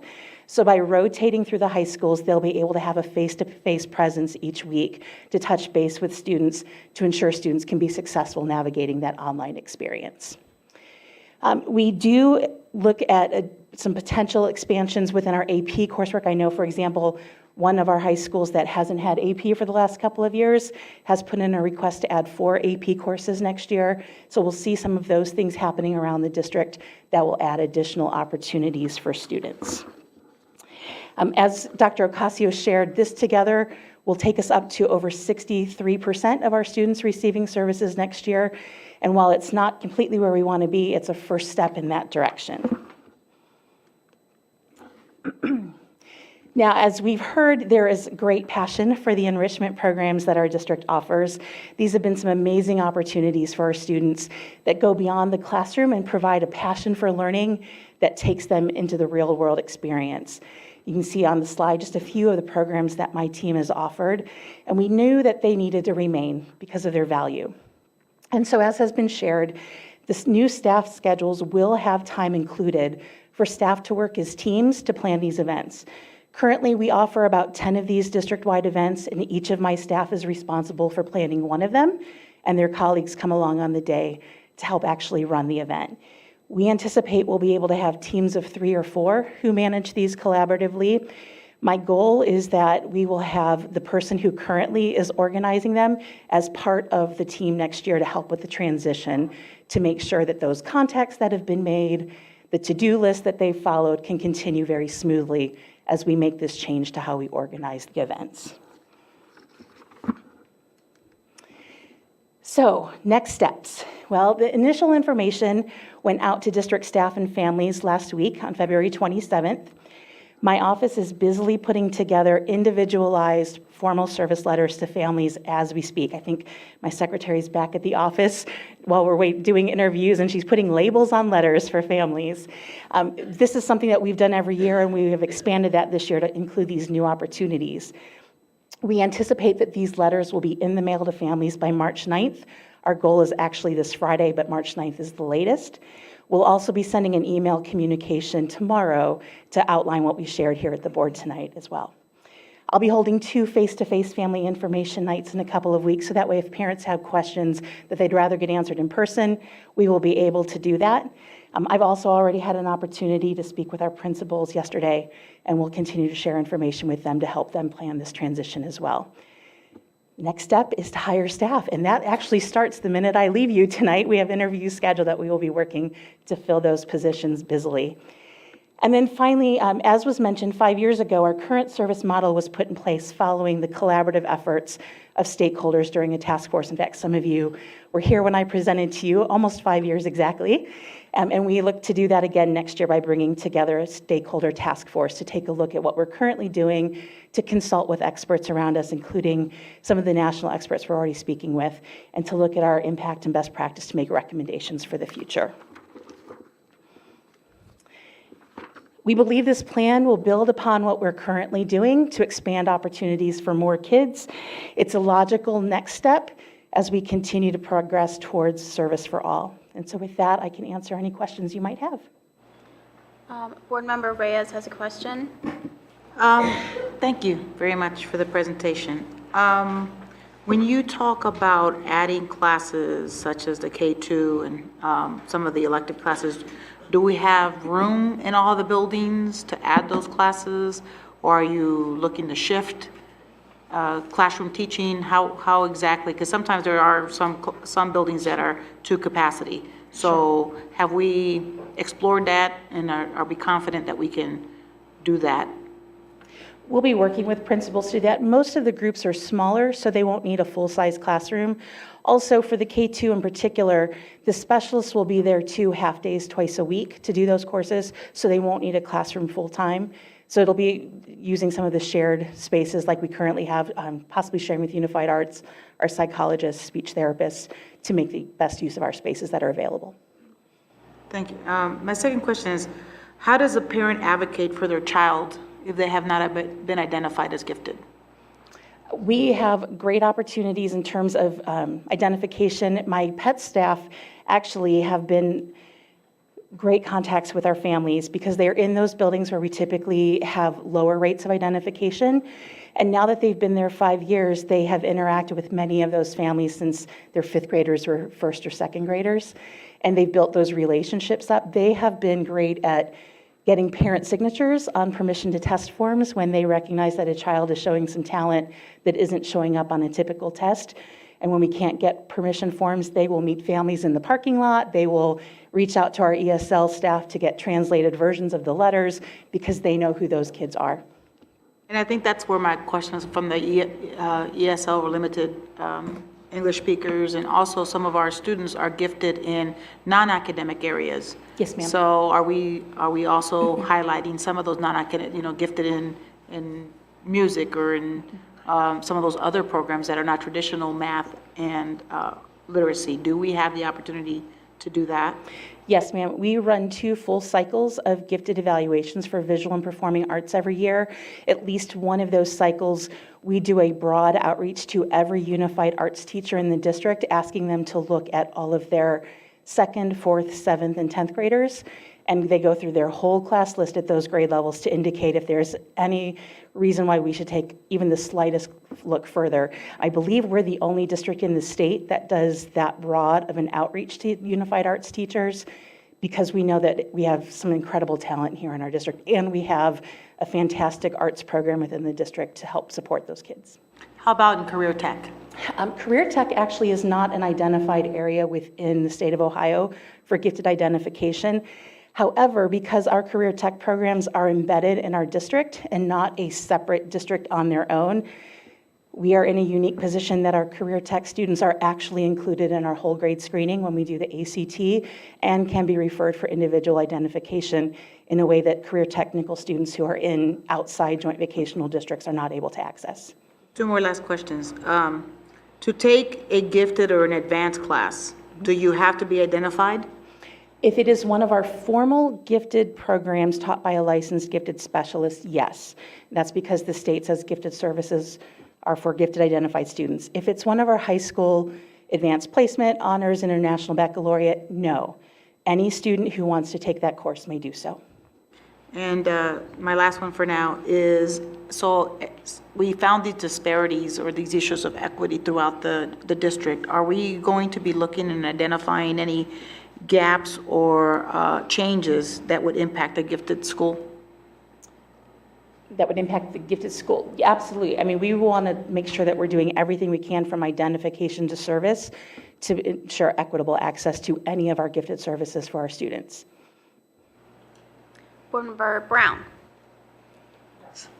Hi. Just one area of question, and I want to make sure I understand, and some of this is derived from my own experience as a parent. It's been a few years, and that may account for differences. Had a daughter who was very highly capable, but she wasn't performing to her ability, and she wanted to be in gifted classes, and we would have been happy to see that, but based upon her performance, that didn't happen. The definition of gifted these days, how does it, and I'm assuming this is a state definition rather than our own, how does it accommodate between ability and performance? So the state definition actually identifies students as gifted in 5 different ways. Visual and performing arts is one of them, creative thinking, specific academic area, or superior cognitive. I guess that was wrong, it was 4 different ways, sorry. The superior cognitive area tends to be more about the potential ability, whereas the specific academic areas are more of academic achievement. So we do have some students that have a very heightened ability that have been identified as superior cognitive ability, but have not necessarily demonstrated the academic performance. And that's one of the areas that we hope to address throughout our gifted services. Great. So do they get to stay in? I guess, does their subsequent achievement affect whether they can stay in those program or not? No, sir. In the state of Ohio, once a student has been identified as gifted in any area, they remain identified throughout their educational career. Thank you. Board Member Cole. Defer to, Dr. Pierce. and then go. So much, I appreciate it. So as a parent of gifted students, this hits home for me in a number of different ways, Dr. Boyle, you know very clearly. So my first question is, at what point are we assessing students to determine their giftedness when we talk about K through 12? It's my understanding that we identify around 2nd grade, or K through 2. Right now, we identify closer to when they're in the 2nd grade. How are we going to change that to start identifying when they're in kindergarten? So up until this school year, whenever we administered the math assessment, that was an automatic screener for gifted identification in reading or math with all of our students K through 8. This year, the state changed that, and now MAP can only be used for grades 2 and up, as can iReady. However, we do accept individual referrals. So for our K2 students, we do that 2 ways. First, as I said, our PET staff, our primary enrichment staff, solicit those referrals based on what they are seeing during their enrichment programs. Second, because MAP cannot be used to identify students in K2 or K1 this year, what we have done is any student who would have hit a gifted qualifying score has been automatically offered an opportunity to be tested for gifted identification. And we've sent out probably 400 letters to families in grades K and 1 already this year, and we'll do another round of that this spring once we get those scores back. Okay. My second question is, can you clarify how your team collected staff input on these changes that are being proposed? So this proposal that's right here, we've collected staff input in terms of what they see as important in gifted services as a whole over the last several years. Our staff also completed the survey in the fall, and while it wasn't about these changes specifically, we did ask them for input on how they felt that the program should progress to the next level, and among their top choices were things like expand services to lower grade levels, create additional options for high school.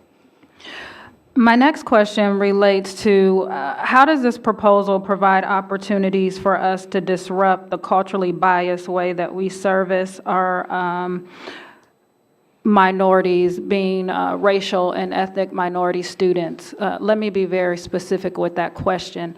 My students participated in Destination Imagination, in Invention Convention. Those programs cost money. extra money. And a lot of our families can't afford to go out and buy costumes and different materials and equipment for families to be creative with making those types of things. So how do we plan to disrupt the type of programs that we're offering so they're culturally relevant for all of our students and economically feasible? Absolutely.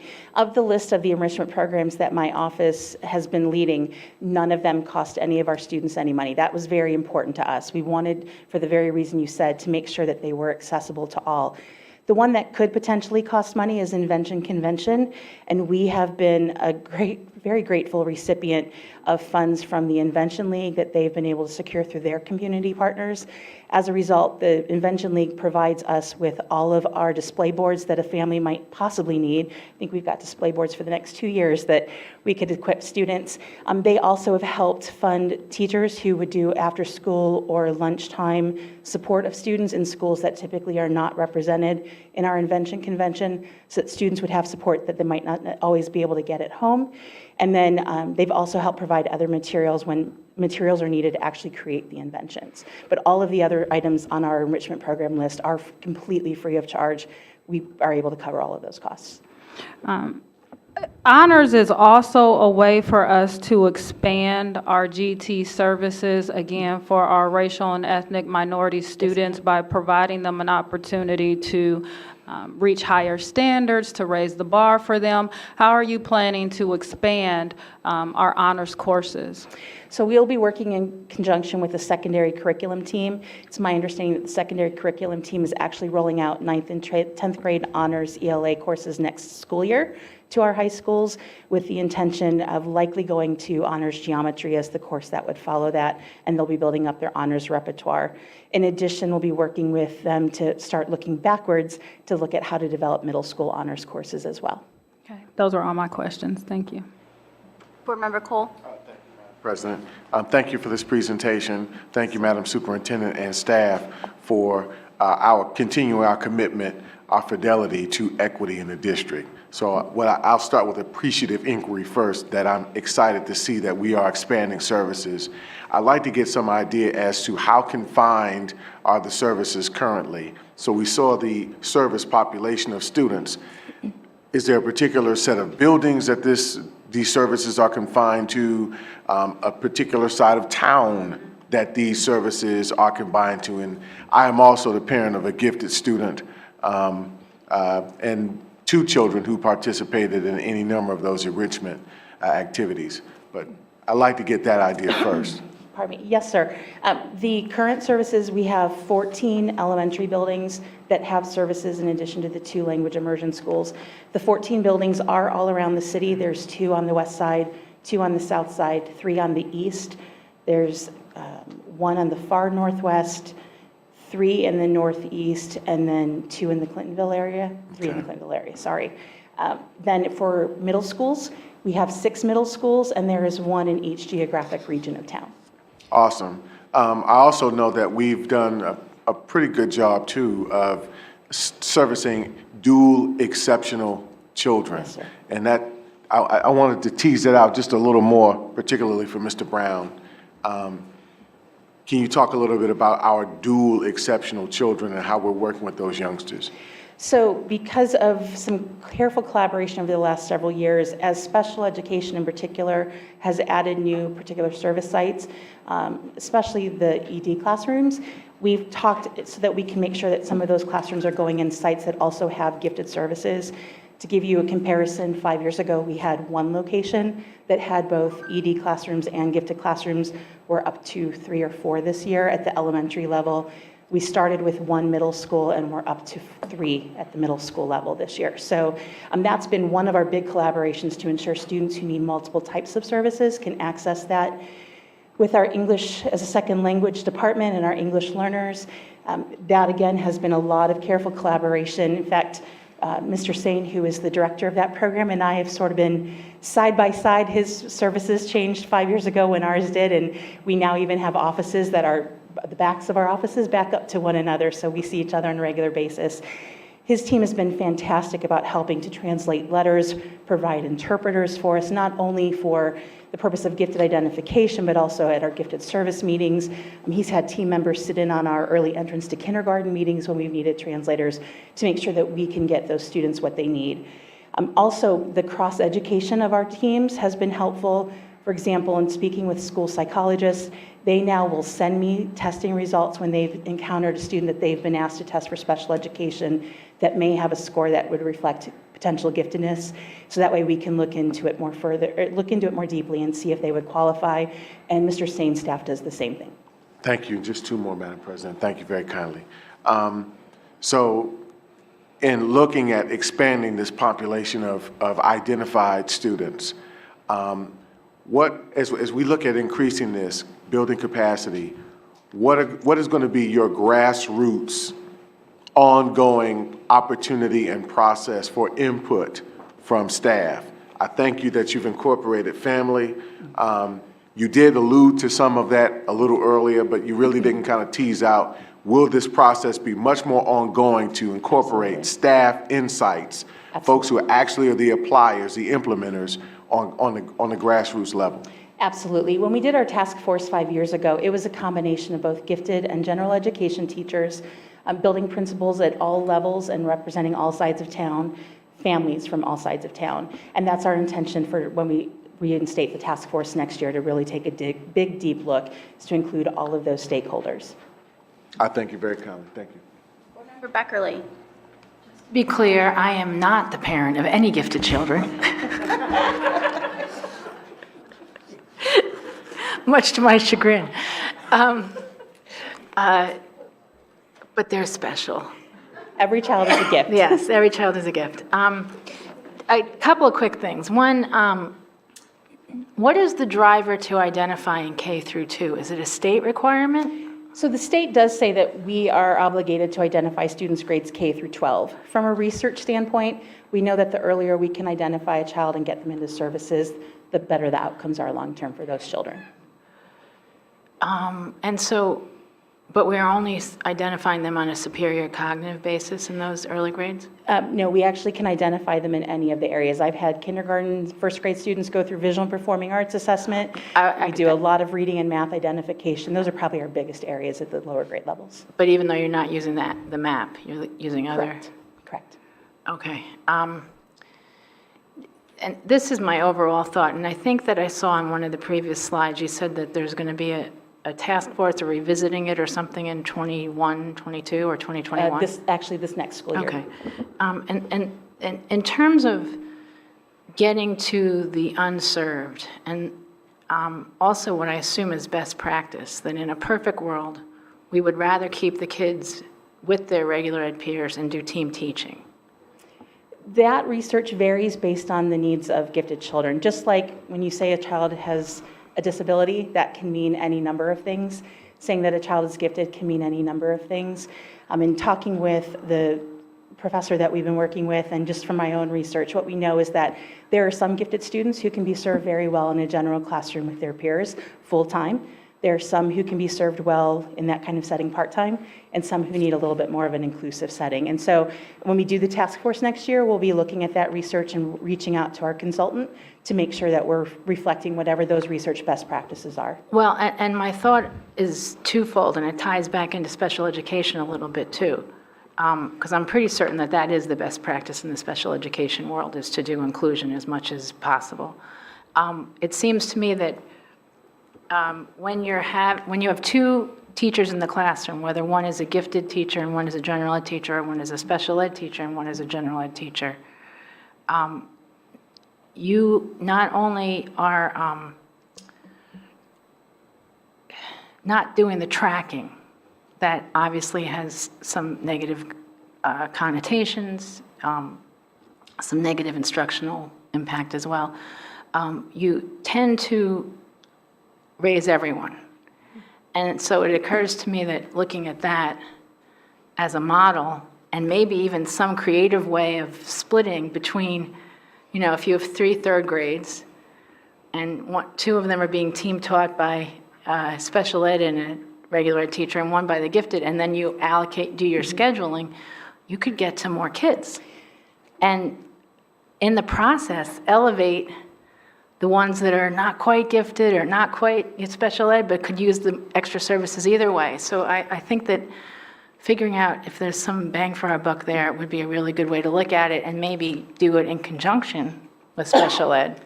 There are absolutely some benefits to that. One thing that we have to keep in mind are the state rules regarding gifted services.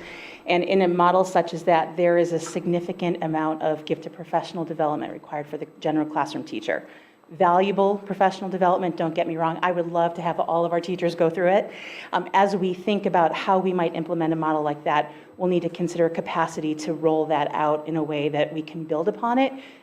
It would be something difficult to do instantaneously because of the state requirements for that, but it's absolutely something we could develop over time. So you're saying that if there was a gifted teacher in the room along with the non-gifted teacher, both have to be certified in order to teach the gifted kids? The gifted teacher has to be certified. The classroom teacher has to go through 60 clock hours of gifted professional development over 4 years and additional hours each year after. Okay. Thank you. Dr. Pierce says she has something directly pertaining to what Board Member Too. Beckerly So said. if we incorporate our universal design for learning that's merging our gifted education with our special education, I think there's ways that we can enrich the academic experience for all of our students. And so that's what I wanted to echo. Can we move towards universal design for learning? Absolutely consider how that might fit into a gifted service model, definitely. Okay, Board Member Ragland. We had several speakers tonight that came to speak on this topic specifically. We told them that the report was forthcoming. The report's now been given. I'd like to hear from the speakers if their questions were answered through the report, if they stayed to listen. I believe they both needed to leave due to other commitments. That is correct. Okay, thank you. Some of us were planning on taking that information back to the speakers, but they did have other family commitments that they had to attend. Certainly, thank you, thank you. Okay, Board Member Reyes. Thank you. So I echo what Board Member Pierce said and what Beckerly said, because you were here when I had a lot of reservations about pulling all of our gifted kids from the district and putting them all in one place, that I felt that there are a lot of children that could benefit from having them in the classroom. So they echo my sentiments from back then. So when we look at testing and we look at measurements, how do we measure superior cognitive skills or any of our other measurements? Because we know that a lot of times, a lot of our tests are biased to some of the underserved communities that we are mentioning today. So what are we going to do? So we are restricted to using instruments approved by the state of Ohio for gifted identification. I will share that list once included about 55 items. It currently includes 26. We have been very deliberate about the instruments that we have selected. In particular, for superior cognitive ability, my office uses 2 instruments: the Naglieri Nonverbal Assessment Test, which is a completely nonverbal test. It has research behind it in terms of its utility for not only students who are English learners, but also students from poverty that might not have significant academic language skills built when they come into our school settings. We also use the cognitive abilities test, and we've selected that one because even though it's a little bit more of a traditional verbal, nonverbal, quantitative test, the state has approved a variety of subscores that can be used for unique populations, and so that gives us a little more flexibility. If we have a student that we suspect is twice or sometimes even thrice exceptional, I'll ask our school psychologist to use a WISC, because again, there are a variety of scores that we can use to identify students in specific ways. For specific academic, we are limited by what's out in the publishing world. Most of our tests are English tests in reading and math. MAP does have a Spanish version that some of our students use, and we can utilize that. And then my office has also purchased copies of Logramos, which is a Spanish version of our Iowa assessment that we can have someone administer. Unfortunately, there are not tests that are published or approved in other languages used in our district. So we try and, with our students who are limited English proficient, we'll focus on the superior cognitive or creative thinking and try and go from there.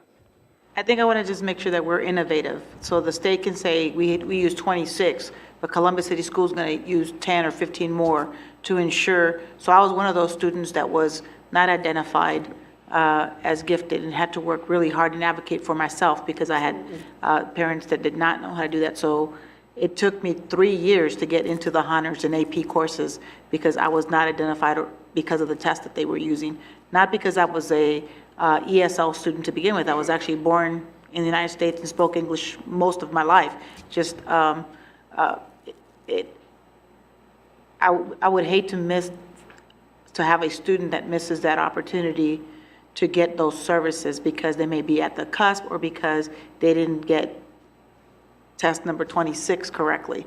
So I would just challenge us to be different. I talked earlier about us being the first to give free breakfast and free lunch. I would love to be the first that uses a different model that maybe the state can adopt. So I would challenge us to continue to look at best practices and ensure that we're giving the best chance possible to all of our students. Thank you. I'll turn it back over to the superintendent. Thank you, Dr. Boyle. Nice job. Again, as it was stated, we're going to continue to look and at ways to improve our systems because, sometimes it's the system that fails our kids, right? And I think the courage is when we have the courage to do something different. And so thank you to Dr. Boyle and her team and Dr. Ocasio. When we noticed that we needed to do something, we immediately jumped on it. So excited about that. So next, I have Dr. Ocasio come back up because we recently designed and published a new high school course guide. And this guide will serve as a comprehensive guidebook for students and their families in order to help them plan their pathway to graduation. This new book outlines graduation requirements, district supports, and academic pathways. So I will turn it over to Dr. Ocasio to tell you more about this new resource, and you have the book in front of you. Yeah, I'm really excited to share this with you, and we had been dreaming about this for quite some time. I remember the first time we were sitting around the table, we were talking about making our MTSS framework more robust and talking about what does core instruction look like and thinking about how can we assure that all high schools have the same opportunities available to all students. And so we were looking at variances across the district and how do we shore up the opportunities that are available to all students. So we were very excited about this. And I remember my first conversations with the team about this and not realizing what an incredible product they would bring back, just even beyond what I would have hoped that they would have worked on. So I really want to give credit to our team, and I believe many of them are here. Elise Clark led a lot of this work. And so we'll ask them to stand up. I know Sandy was part of this, Sandy Donald, and Leslie Kelly had some input. And if there's anyone else that's here that would share that they were part of this, I don't think we have a lot of them. We have some incredible curriculum people in the office, and so multiple teams across departments were working on this MTSS framework, and this was one deliverable as part of that work. And so we're really excited about this. And I've shared this with people in other places because I couldn't help but brag about it. It's like having one of your own children and you can't help but talk about it. People from the state that came from the state support team, they were very impressed by the work that our team has done and said they've never seen anything quite like it. And so one of the things that we were really excited about, and I'll just give you a quick overview of this, and I think we have some slides as well. You'll notice that in the front, it talks about the different requirements for graduation, which can be very confusing for professionals as well as parents. And this book is meant to be a living document that we revise each year based on changes to state guidelines, personnel, courses that we've added. And Dr. Boyle mentioned to you that we're looking at doing some other types of opportunities like blended learning opportunities across the district. We are looking at an open campus model because we know that some of our schools, they don't have the same demand for AP courses, but that doesn't mean they shouldn't have them. There are students that would benefit from them.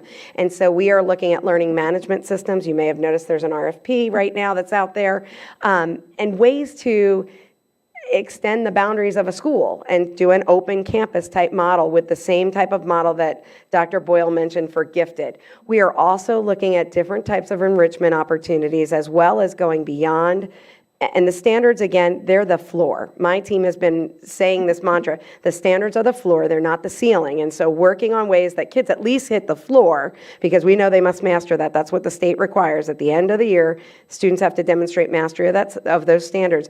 But how do we go beyond? And so you'll notice that, and I love the questions that the board asked, we are looking at ways to compact curriculum so that kids get extended experiences. If it's their area of talent or giftedness, even in the regular ed classroom, what are ways that we can extend and enrich?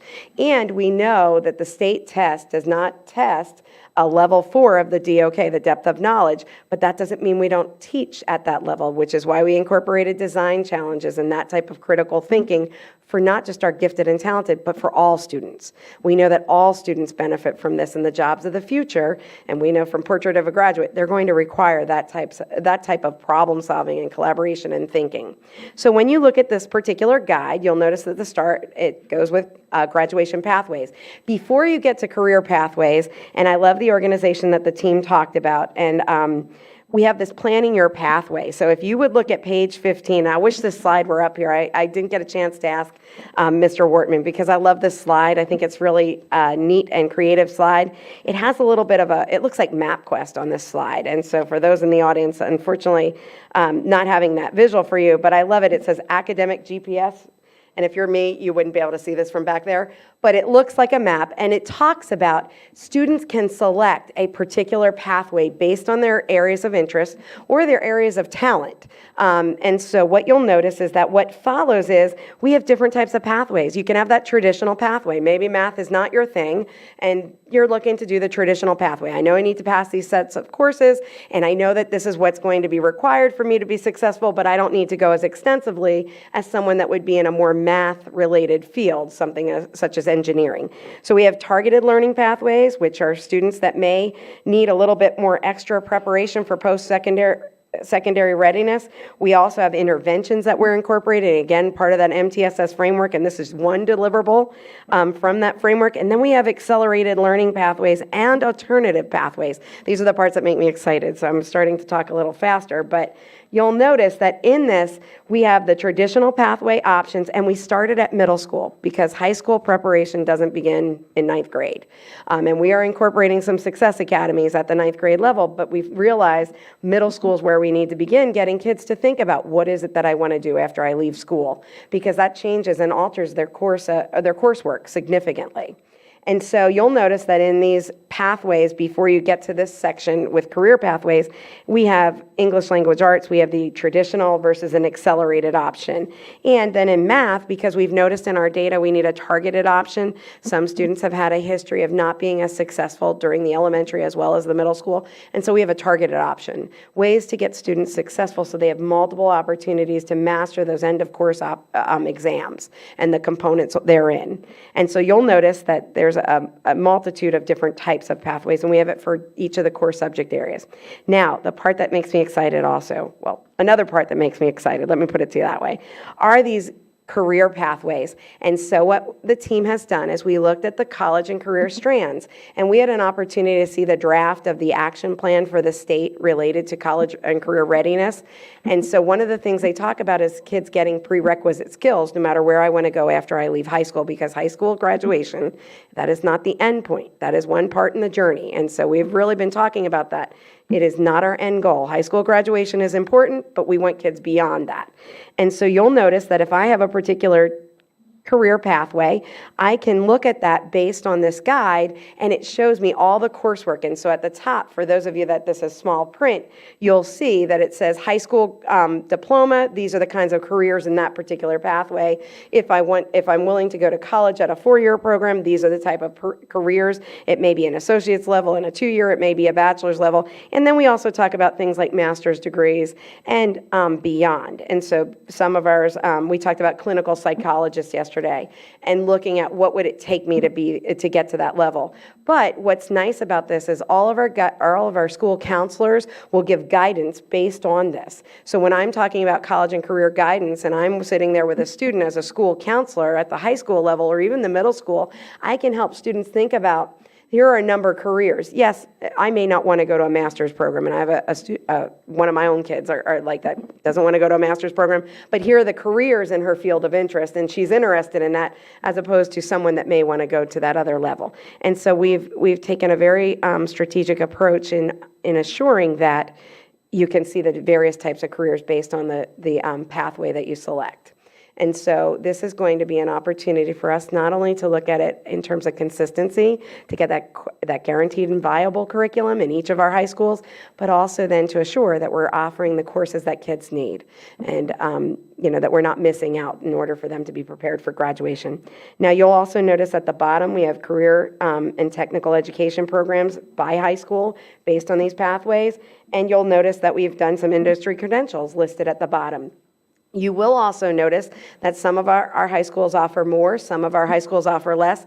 That's our next area of equity that we want to look at. How do we assure that I don't have to go across the city to become what I want to become? How can I make sure that my opportunities are available in different regions? And so this gives us an opportunity to look at what we currently have, and then how do we expand upon it based on student interest. And so you will see more coming related to this. We are working on what are the different opportunities for students. We're looking at things like aviation. Is that something that's necessary? Is there other types of industry? We've applied for grants. Cybersecurity is one. We're really excited about that one.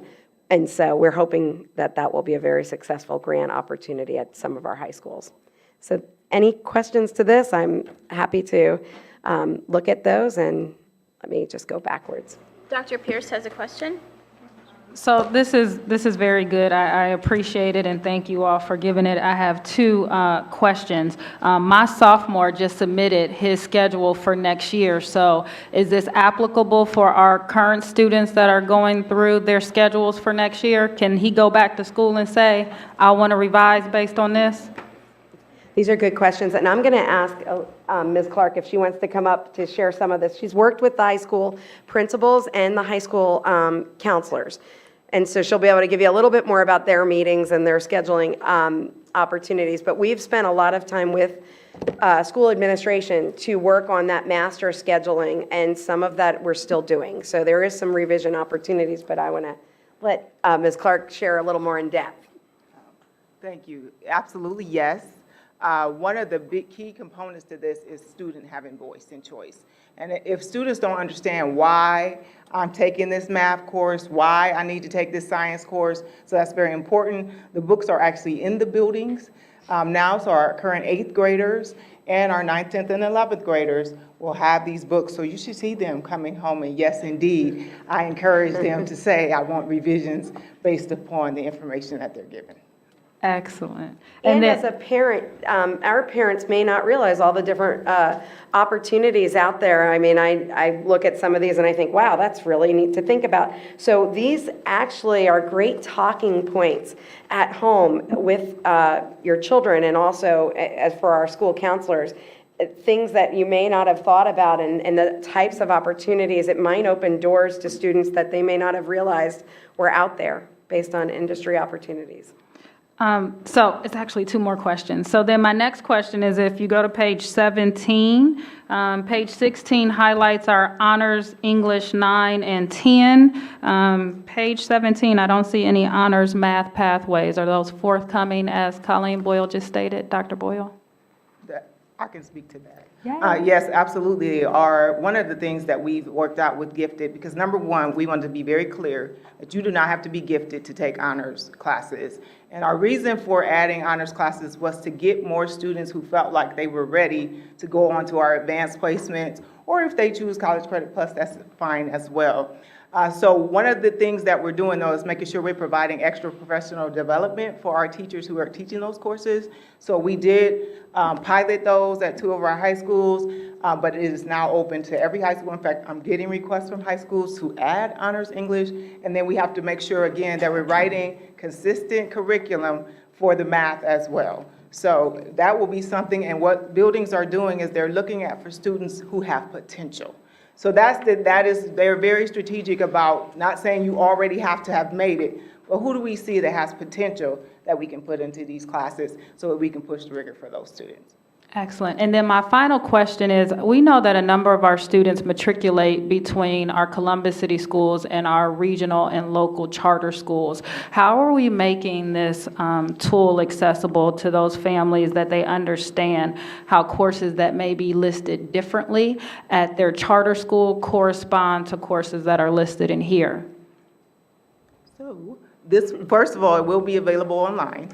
So that'll be something that we can advertise on our webpage. But also, another shift that we made was to semesterization of our coursework, because that was another thing as students come in from different districts and they have like a semester's worth of coursework. Instead of coming into a whole credit situation, we needed to kind of get in line with that. So that's moving, you'll see that's moving, we're moving forward with that as well. So then again, it's very transparent. So you can see the sequence of courses that we have from grade 6 to 12, so you can begin to understand this is how the coursework that you're doing.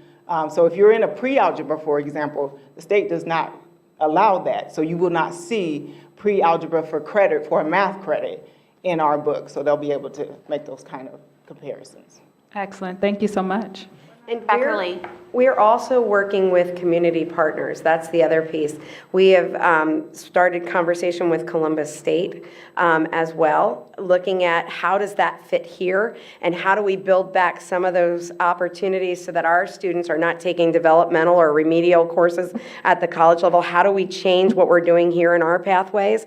So we've had some great meetings initially, and we're going to continue working with the team with Dr. Dakin as well. And so the other thing that we've done, and our superintendent in particular began this with some of our community organizations, our companies, and said, we'd like to give you this opportunity to look at what we're seeing here on these pathways. Where would we embed internships, or where would we embed practical experiences?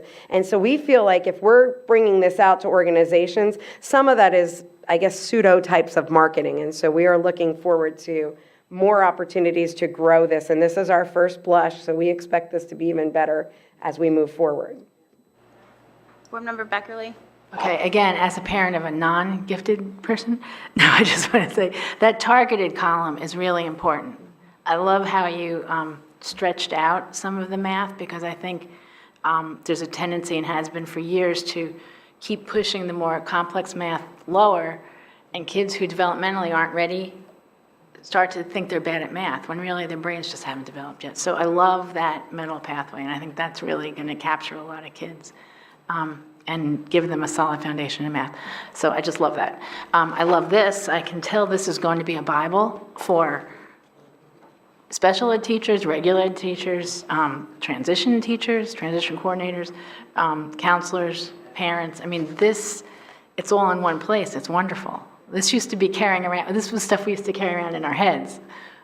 Those of us who had done it enough and kind of understood how it all fit together. So this was really excellent work. Thank you. And one of the things the team considered is not giving the same again and again till the kids pass the end of course, because that's not successful. It doesn't work anywhere.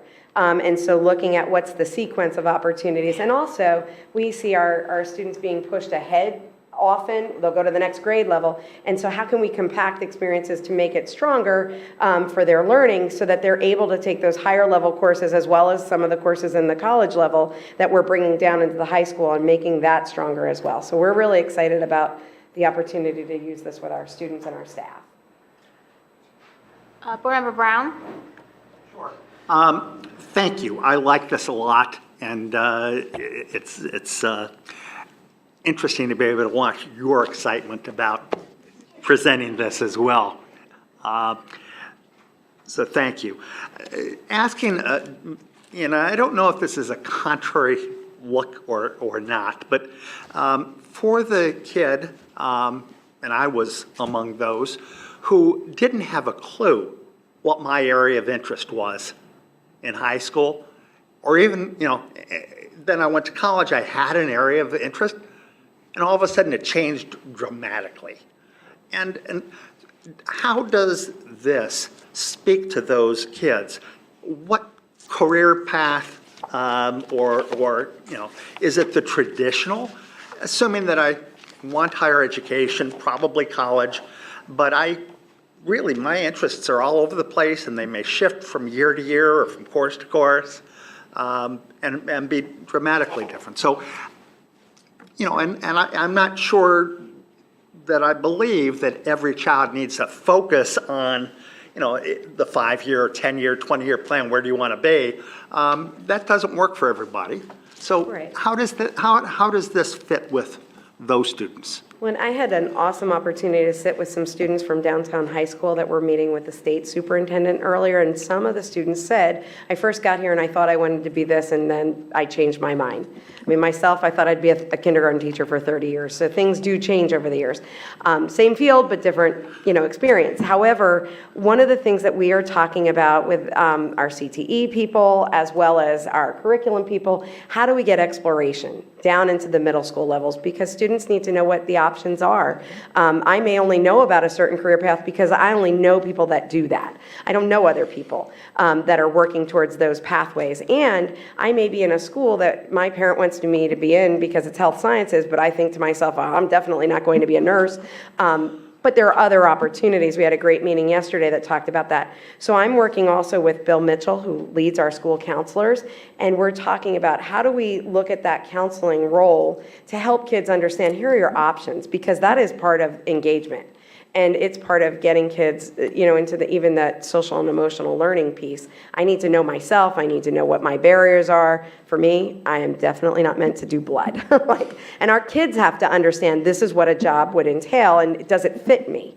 And so we are working on developing a counseling curriculum, and what would counselors do with students? How do they support students so that when I get to high school, someone says, what do you want to be? And I'm not sure. And it gives them opportunities to explore other things without wasting their time, so that we can give them coursework that will lead to whatever path they end up choosing. Because we do know that sometimes students don't pick a pathway until later in their high school or even after high school. And so we are looking at different ways to help kids explore, here's my opportunities, and get them to envision some of the things they may not have envisioned. I try to do now is when I'm interacting with young children and any students, I rarely ask them, what do you want to be when you grow up? Because I don't think that's a fair question anymore. I always ask them, what impact do you want to leave? And they'll tell you, I want to help animals, I want to do this, and they'll tell you what their passion is. And I think that, I love this, and I love where we're going with it, but thinking about that concept, because the idea of a career is so different now. People don't stay in one job and one profession.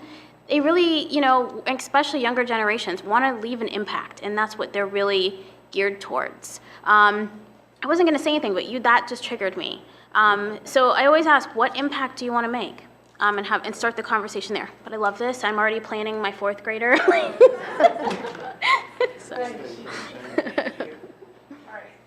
Ooh, that was great. COVID-19 updates that we're going to have, if Dr. Kate King can make her way. We recently sent out a message and important information to families and staff regarding the coronavirus disease and COVID-19.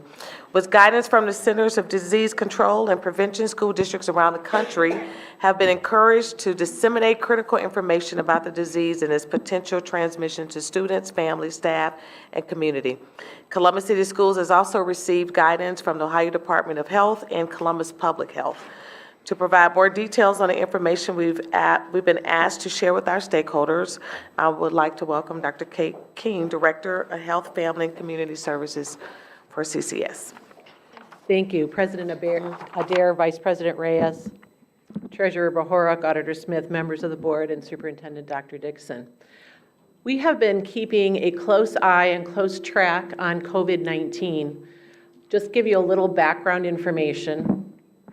COVID-19 is one of many coronaviruses. We have many that are here already, common cold being one of them. What I have asked is that we refer to this virus as COVID-19 so we know exactly what we're talking about. In the district, we have processes in place already to identify and track any sort of communicable disease through our expert school nurses. 2 of the 5 pillars of the 21st century model for school nursing practice are leadership and community public health.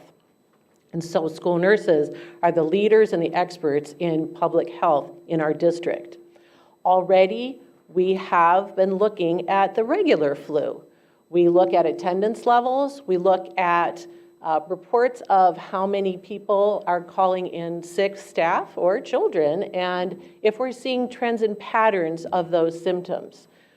If we do see a trend or a pattern, we immediately consult with our wonderful partner, Columbus Public Health, as to further steps. COVID-19 has been in the news in a huge way. Right now, COVID-19 is not a pandemic. COVID-19 is not present in Ohio, and it is not present in Columbus City Schools. What we are doing is continuing our surveillance and our monitoring of symptoms and working closely with our public health partners. We want to make sure that people understand and our stakeholders understand that we have a pandemic plan should it become a pandemic. We utilize part of that plan every day from a health services perspective, but we are looking and have looked at that plan. The plan is rather broad because it's different depending on what disease we're looking at. Times to be off school, times to be in school, different practices are different for every disease. And so we await notification from the CDC, the Ohio Department of Health, and Columbus Public Health before we do anything differently from what we're doing now. You know, right now, we're very concerned about the flu. I want to let people know they can still get a flu shot. It is not too late. Flu has a higher mortality rate than we've seen with COVID-19, a greater mortality rate. And the things that we can do to prevent transmission of flu or any other respiratory disease are pretty simple. Wash your hands, sneeze or cough in your sleeve, and stay home when you're sick. Too often, our dedicated staff members come into work sick because they know that they are so important to our children. And I'm talking about teachers, nurses, food service workers, bus drivers. I don't want to leave anybody out, but it's across the spectrum. And if people are sick with fevers, they should stay home. The same thing for our school children. School children who are ill, who are vomiting, have diarrhea, and in relation to any sort of respiratory virus such as influenza or what may be COVID-19, if you have a fever and a cough, children should stay home until they are 24 hours fever-free without taking Tylenol or ibuprofen. That is the best way to prevent any transmission of a respiratory disease. I would be happy to answer any other questions. Just wash your hands. Wash your hands. 20 seconds. You can sing Twinkle, Twinkle, Little Star. You can sing your ABCs. You can sing Happy Birthday, but you have to do that twice. When we wash our hands, we don't do this. We do this, we do thumbs, we do all around. Washing hands is just so important. Even more important, well, equally as important, is staying home when you're sick. Board Member Reyes? So there's a lot, thank you for your presentation, by the way. There's a lot of people going out to the stores and buying masks and gels and all those other things. How are we recommending our parents and our students and our teachers kind of handle a simple cough that somebody had? You know, there's a lot of people that are very, very worried, especially those who have susceptible immune systems, people that maybe are unfortunately going through cancer right now and going through treatments. How are we best addressing some of those outliers and the scaring of the public? Thank you, Vice President Reyes. It is scary, and it is very scary for parents. Parents entrust us with their children every day, all day. So a simple cough without a fever is okay to be in school. Remember the sleeve thing. We want to be sure of that. I want to talk about masks. So the general surgical masks that you see are no protection from getting the virus. The virus is too small. When you wear that surgical mask, It gets wet, which promotes germs. You can't keep a mask on all day long. You get hot, you take it off to eat, you take it off to go to the drinking fountain. It is not a good prevention tool for protecting yourself from getting a virus. The best mask protection is an N95. Maybe you've heard of that. Those need to be fitted personally to each individual's face because they totally seal. We don't use those for the general public right now. I've seen many ads on Facebook, Instagram, all around that are scams for the N95 mask, and people are charging exorbitant rates, $39 a mask for those. They'll say SN95.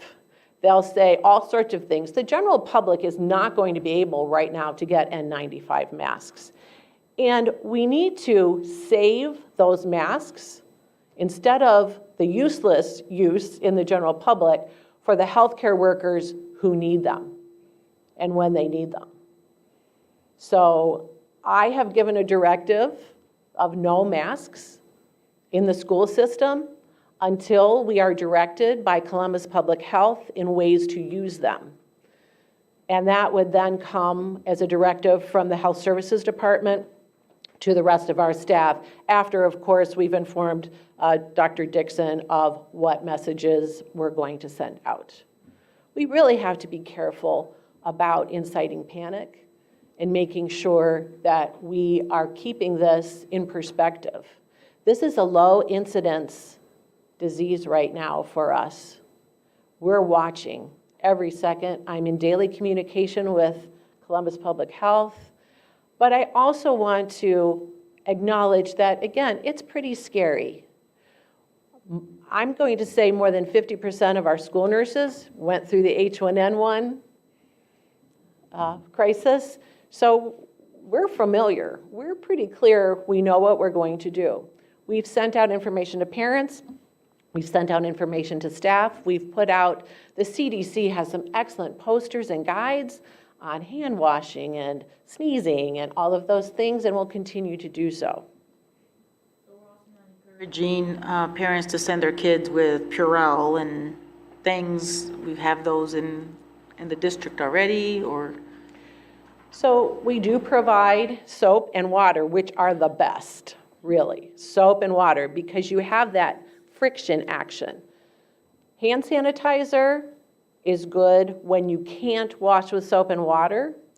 Should parents send that in? All of our schools have hand sanitizer in one way or another. If a parent honestly wants to send in a small hand sanitizer with a child, I think that's fine. That's not a problem. That way the child can use it as they need it.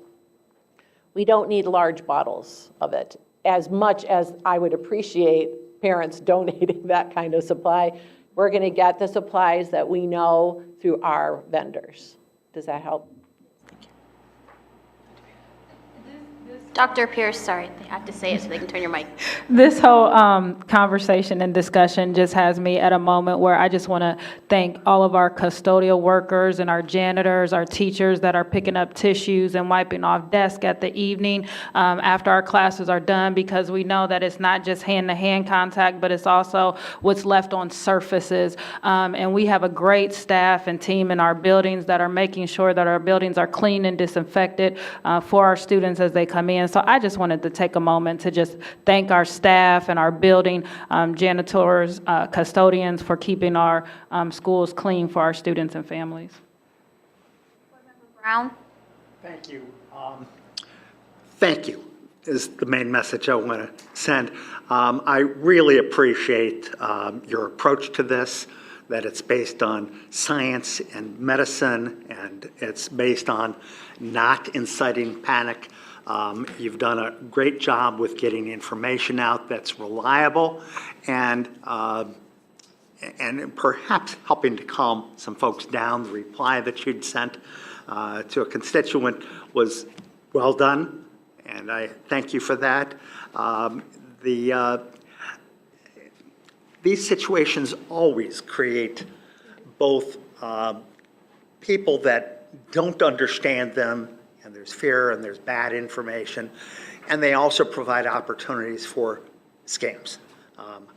In a previous life, one of them, I did consumer protection for the Attorney General, and every time there's something like this come out, scammers just flock. I mean, it's amazing how creative they can sometimes be, but they'll sell anything online, and using fear is one of the best tactics they have, and people need to hear from reliable and well-respected sources that, you know, that they're wasting their time and money.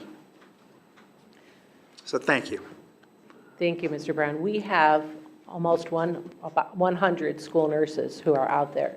So if anyone has questions about symptoms or whether they should send a child to school, they can call their school nurse at the school. School nurses sometimes serve 2 buildings, and certainly they can be called at the other school if they need to. So the school nurses are there to provide that expert information right at the school level for all of our parents and children. Thank you so much. Thank you. Back to Superintendent.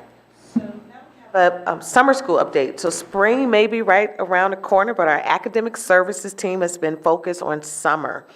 We're finalizing the details for our 2020 summer experience, which will provide engaging and enriching opportunities for students in grades kindergarten through 12. Last month, we heard directly from our academic services about the work they've put into planning these new expanded summer offerings. As we prepare to open a registration for summer experience in the coming days, I want to preview one of the videos our communication team has created to get the word out about the exciting opportunities that we have to offer this summer.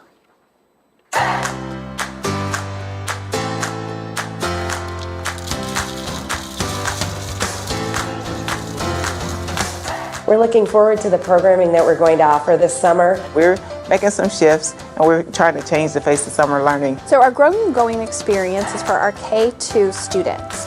1, 2, 3.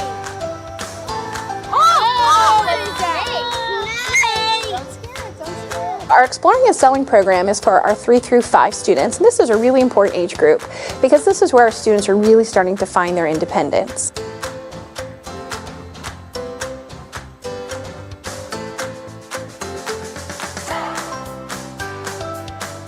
We wanted to really push the rigor for our middle school students so that they're ready to go to high school. We're going to do it career expansion opportunities at the high school level.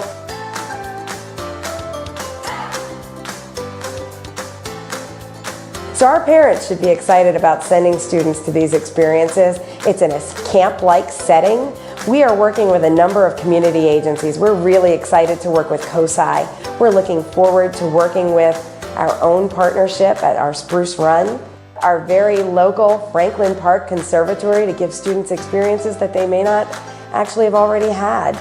We are also looking forward to working with our community partner in the PASS Foundation, who's helping to design some great challenges for our students to explore, create, think outside the box. We will offer support for our English language learners as well as our students with disabilities so that they have the same opportunities as their peers. We are hoping that this summer experience will be a very memorable, learning-filled experience for each of our students.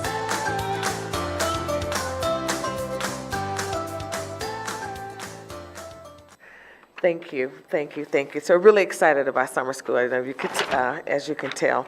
And last, I know there's been a long superintendent's report this month, but we have, finally this is a National Census and Schools Week. And we are celebrating by reaching out to our families, students, and staff with the message, everyone counts.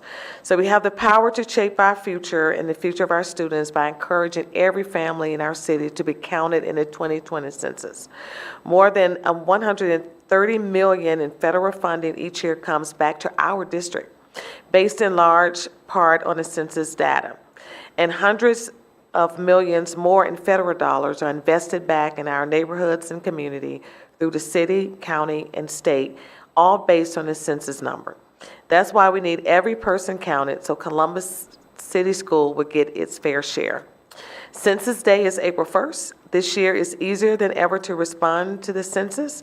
Information from the Census Bureau will be coming to homes later this month. Families can respond in 13 different languages, and they can complete it online, by phone, or by mail. Together, we can help our families and communities shape the future of Columbus by taking the census, because everyone counts. Students at Clinton Elementary are celebrating that everyone counts by putting words to a song. Music teacher Deborah Keller Perry led the school's chorus by performing our district's first ever census music video, which reminds us that everyone counts in their own special way. Thank you to Betty Hill, Paul Brown, and Scott Varner for putting this video together.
All right, and that concludes my superintendent's report.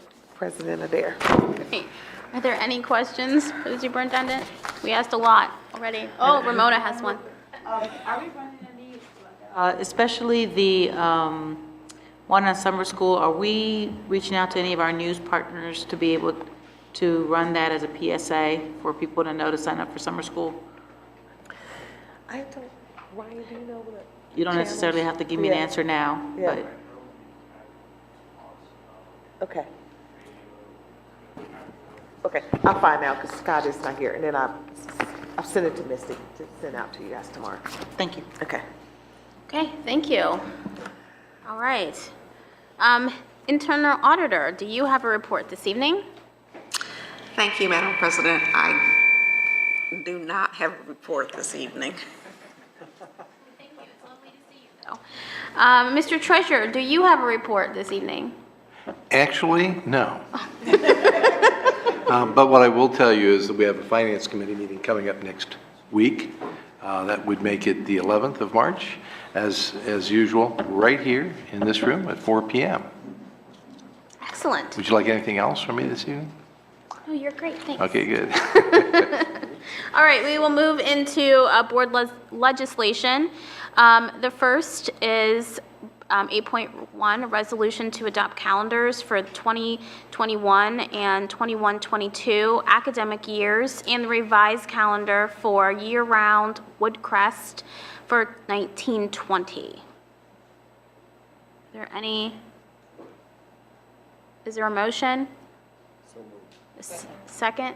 Any discussion? Hearing none, will you call the roll? Mr. Cole? Yes. Dr. Pierce? Mr. Ragland? Yes. Vice President Reyes? Yes. President Adair? Yes. Ms. Beckerly?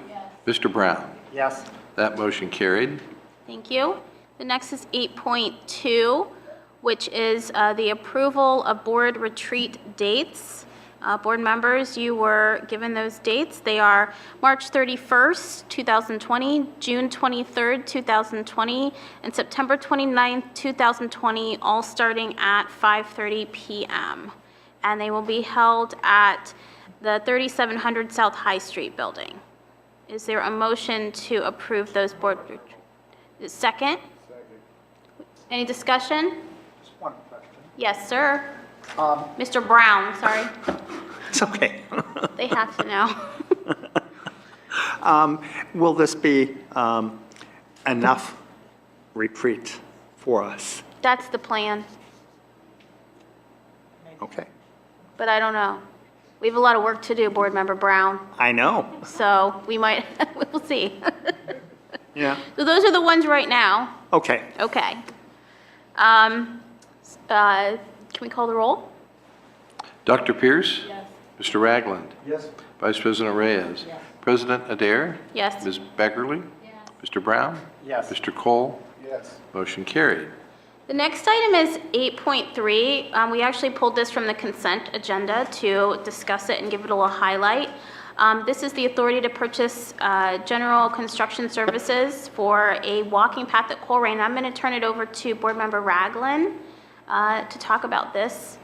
President, item 8.3 is authority to purchase general construction services from McDaniels Construction Corporation Incorporated for the Colerain Elementary School Walking Path Project. We'd like to welcome Ms. Eileen Iman, the head of the Colerain School Association, as well as Candace Nespeka, the principal at Colerain Elementary School, to the podium at this time. Ladies, thank you for coming. The reason we thought that this was important to highlight today is because the resources for this walking path were raised internally within the school. And one, we wanted to thank the Colerain School Association for the diligent effort to make this happen.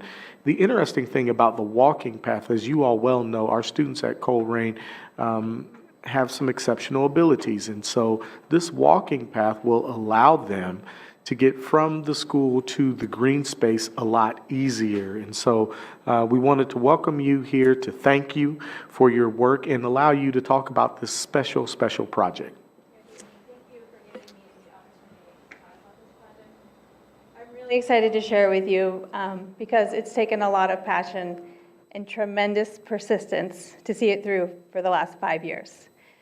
My name is Eileen Iman, and I'm a parent of 2 students who have attended Colerain, and found myself on this project and leading it through the entire way. So Colerain Elementary, like you mentioned, is unlike any other public school in Central Ohio. Of the 200 or so students that attend there, about half of them have mobility impairments, and about a third are medically fragile.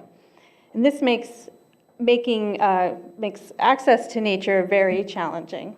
And that's where our Colerain Wellness Path comes in. The project we originally dreamt up 5 years ago would have been a 1/4-mile long loop through the grassy area with the mature trees on the west side of the property.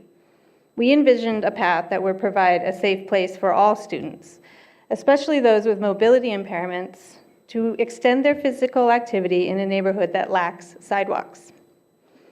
The project garnered a lot of support from our community early on, and we were able to raise funds through multiple grants from the Columbus Foundation, the Big Give campaign, from donations from our PTA, and through community fundraisers. The road to completing the path proved to be slower and bumpier than we anticipated. In the past 5 years, we've procured estimates, written grant proposals, met with engineers, the City of Columbus, Columbus City Schools, construction specialists, stormwater specialists. We emailed, we called, we asked, we questioned, we pleaded for favors, we brainstormed and fundraised, and I followed every lead and went down every rabbit hole in order to get this done. The money we raised was a massive effort, and one that we're very proud of and immensely grateful to our community for supporting, but simply not enough. What we didn't foresee is that the project would require a stormwater management plan, which would add a significant expense and drastically change the use of the green space. Our efforts led to the conclusion that the project, as it was originally envisioned, would not be done with the amount of money we had raised. So we reimagined the project with the same mission: to get kids outside, especially those with mobility impairments, as independently and as safely as possible. So we gathered a group of special education teachers and community members and asked them to come up with ideas that met the project mission, that would not trigger the threshold for stormwater management, that would stay within our budget, and would be a meaningful addition to the school grounds. The group came up with a scaled-down version that connects to an existing path, creating a small loop. While this is shorter than we had wanted, it's long enough to be fun for kids on bikes and adults on foot, and it's short enough to make the journey around the loop possible for students with mobility impairments. The path will allow everyone, regardless of their ability, to benefit from time spent interacting with nature. I personally would like to take this opportunity to thank all the people who've donated money and time and effort and who have encouraged and supported this project. Words cannot express how grateful we are to the Colerain School community and our neighbors. The project's success is a testament to the passion of this community and to the power of numerous small efforts. Its success is only possible through every small act and every penny donated. I would also like to thank Columbus City Schools for their collaborative efforts in support of this project. We are really excited to bring this project to our school community and our neighbors, and we look forward to its completion this spring. We hope to see you out there, whether you walk, run, scoot, shuffle, or roll. Thank you. Questions from colleagues? Are there questions or comments? Board Member Brown? Just a comment, great job. Really, the persistence and the work, and I mean, it shows, and really great job, so thank you.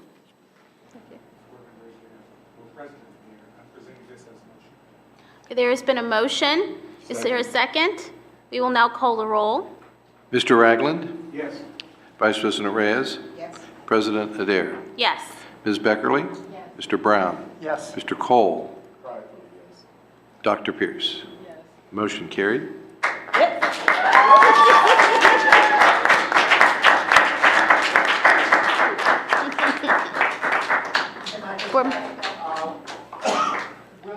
Will there be a dedication ceremony? Have, Excellent. We'll look forward to Wonderful. our Thank you. invitations. All right, thank you. And thank you to Board Member Ragland for asking that to be pulled out. I think it is important that we allow you to celebrate your success in this. And we do a lot in this consent agenda, and we certainly wanted to give you your moment. So thank you for being here and sticking it out this late into the meeting. But I hope you found it worth it, and we are so very proud of you and the accomplishments you've made as a group. Okay, so now we will go into the consent agenda. Just as a reminder, any board member can make a motion to pull an item out. I know we have an abstention on one this evening.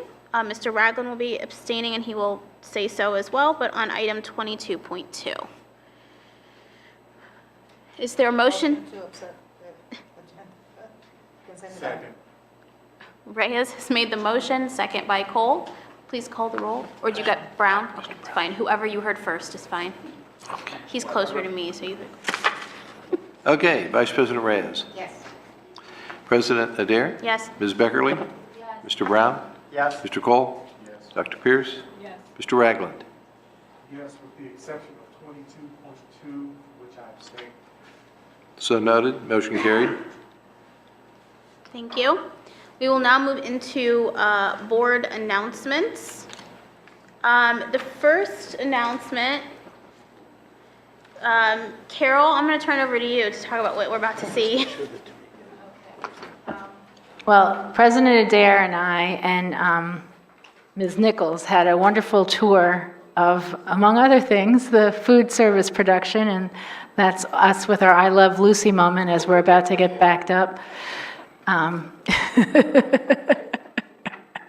It is hard, and it's important to develop a healthy respect for what our food service people do every day. It stresses me out just watching that. It was very, very stressful. They said I did a good job. I was doing 2 at a time, 2 buns at, they're like, you're doing great. I'm like, Right. this is so hard. hard. But then they let us know they'd slowed down the production line.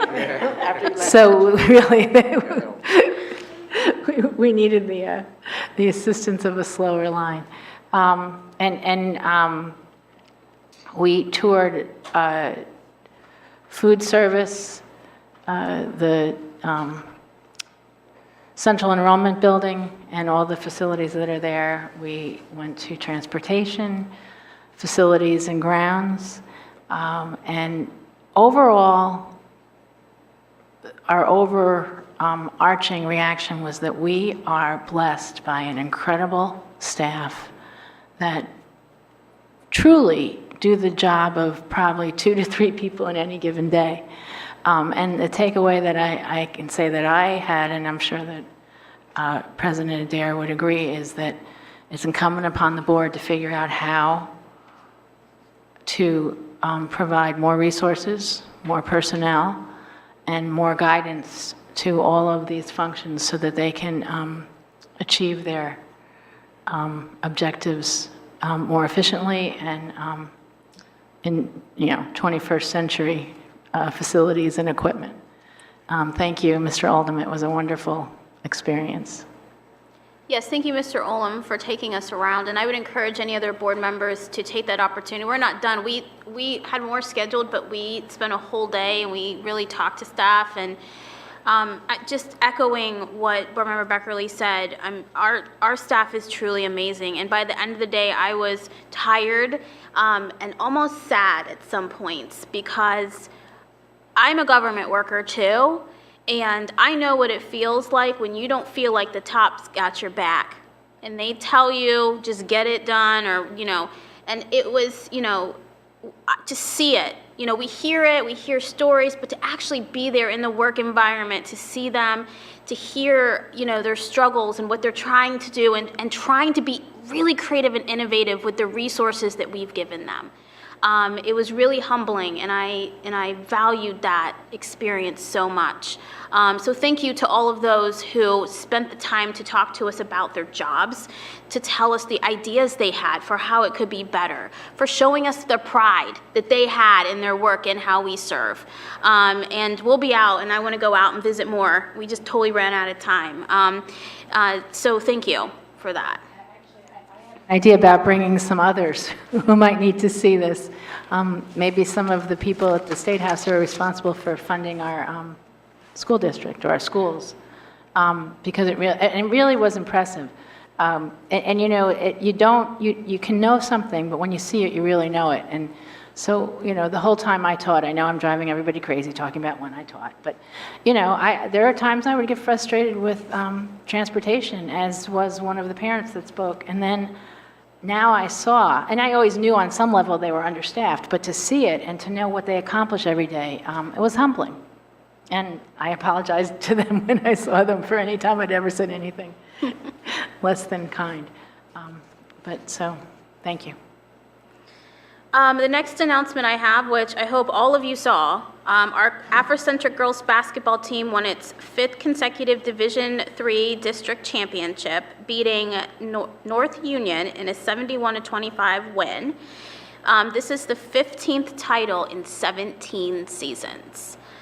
So, we know that they're going to be going on and playing, and, they're just amazing, and they're coached by William McKinney, and just an amazing group of young women that represent our district so well in this sport. So congratulations to Lady Nubians.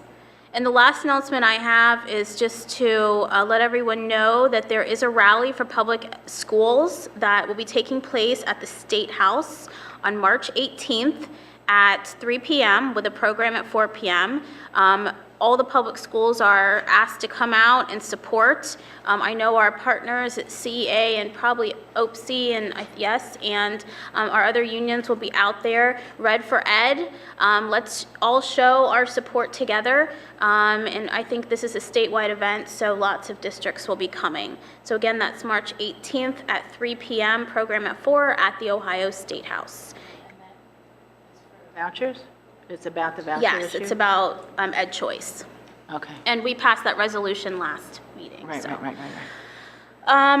Okay, Vice President Reyes. Yes, I just wanted to take the opportunity to thank David Brown from the Harmony Project, the Lincoln Theater, and Kappa for providing an opportunity for our students to see a wonderful play called Road to Freedom. It's the story of Linda Blackman Laurie, the youngest person to walk all the way from Selma to Montgomery, Alabama on the Voting Rights March in 1965. This play obviously is a timely reminder of the pivotal role that young people have in shaping our history yesterday, today, and tomorrow, and the unified effort of people from all walks of life in going on the quest for justice and civil rights. It was emotional. We had the opportunity to meet Ms. Linda Lowry, which was phenomenal. You're seeing the play and you're going through the whole emotions. It's 7 young African-American actors. Their voices, a lot of gospel. It was emotionally high. You believe you've heard everything about the march and Selma and Martin Luther King and all those things, but then you find these other folks in history that we have not yet discovered. And the way that they told that story, I actually begged them to see, actually the owner of the rights, which is the Mrs. Lowry, that if it was an opportunity for one of our schools to actually perform that play, I think they went to Cincinnati, they were going to be hidden in Indiana and Pittsburgh. It's called The Road to Freedom, excellently produced, a lot of talent, and just the storyline. So thank you again, David Brown, the Harmony Project, Lincoln Theater, Kappa. They had them perform it individually for some of the students in the district. They bus them in. Thank you to the district for paying for the buses so that our kids could go see it live at the Lincoln Theater. It was just a phenomenal play. Thank you. Okay, Board Member Beckerly? I'm sad that our representatives from CEA have left, because I want to take a moment to express gratitude to Dr. Dixon and Dr. Ocasio and John Coniglio of the CEA for their efforts in terms of handling the transition coordinator situation last week. Without getting into all the details, although it was covered in the press, I mean, so you can follow it to some extent. But what we witnessed was exemplary leadership, which made me proud, which demonstrated a willingness to listen and do the right thing and make kids the center of what we're doing. It was not lost on the individuals involved who wrote some incredible emails to our superintendent and other leaders, thanking them for what they did, and the union leaders as well for working together and for listening. And I think that it's important that we acknowledge that, because it was a moment where I think that we could see a path to working together to really making some true changes and becoming the leader of urban education that I think we are capable of. So I didn't want to let that moment pass without publicly acknowledging it. Board Member Brown? Thank you. One of the items I would have mentioned, but as in the recent past, Ramona beat me to it. Yes, I also attended the play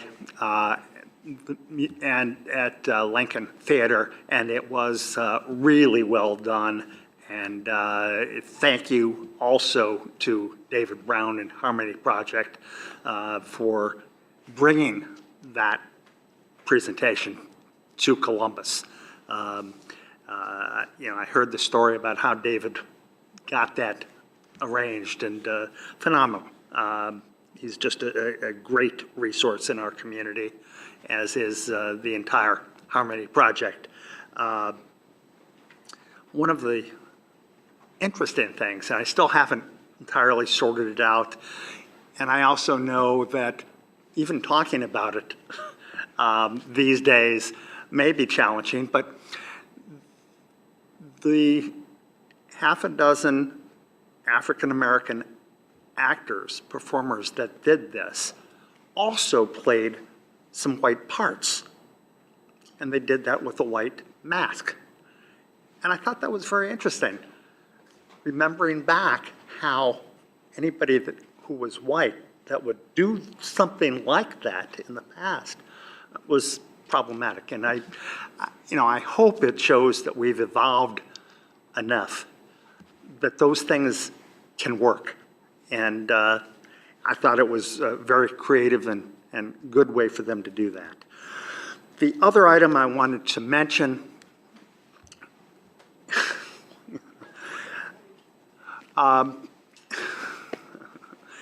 was the annual STEM event at the Metro School. This was the 4th annual, and I've been to, I think, all of those. And this was, again, phenomenal. Some very good students who gave presentations, as well as the keynote. And it's was a person from JP Morgan Chase by the name of Brian Prince. And there's already conversation about potentially making use of him and Chase as a resource here. It would be phenomenal. I know James was at the event with me, and just the energy and the excitement and the ideas generated in that room were great. And, they're another local resource that we can use and obviously we'll be working with and learn from. So it was a good event. Thank you. Board Member Cole? Thank you, Madam President. I wanted to give a couple of acknowledgments. First and foremost to the Eastmore basketball team on Coach Miranda and that team's successful transition through the playoffs.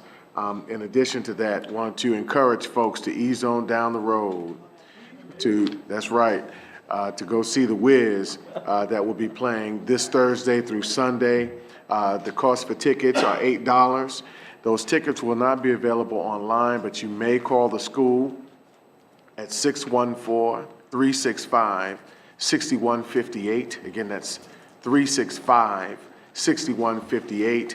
Again, the tickets are $8. You may order the tickets at the school and they'll be available for pickup.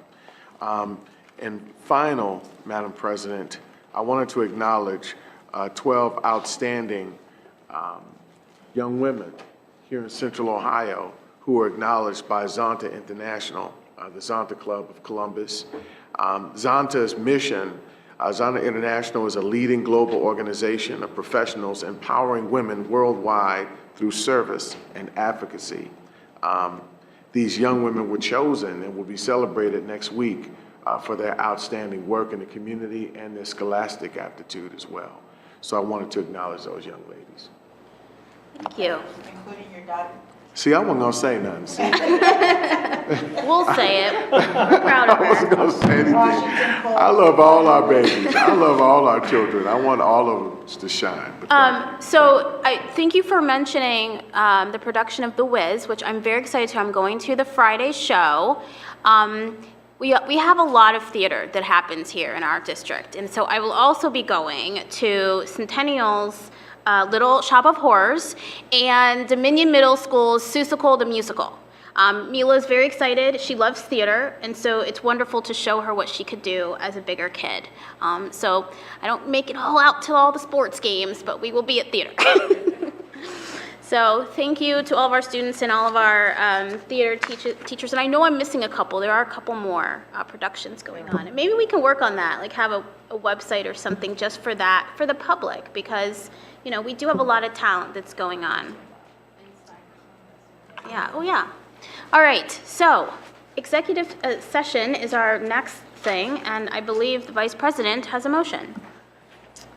I move that the Board of Education recess into executive session per section 121.22 G3 of Ohio Revised Code to confer with an attorney for the public body concerning disputes involving the public body that are subject of pending or imminent court action, and per section 121.22 G4 Ohio Revised Code to prepare for, conduct, or review negotiations or bargaining sessions with public employees concerning their compensation or other terms and conditions of their employment, and per Section 121.22G1, Ohio Revised Code, to consider the employment of public employees. Is there a second? Second. So second. Call the roll. President Adair. Yes. Ms. Beckerly? Yes. Mr. Brown? Yes. Mr. Cole? Yes. Dr. Pierce? Yes. Mr. Ragland? Yes. Vice President Reyes? Yes. Motion carried. We stand in recess. We will adjourn from upstairs.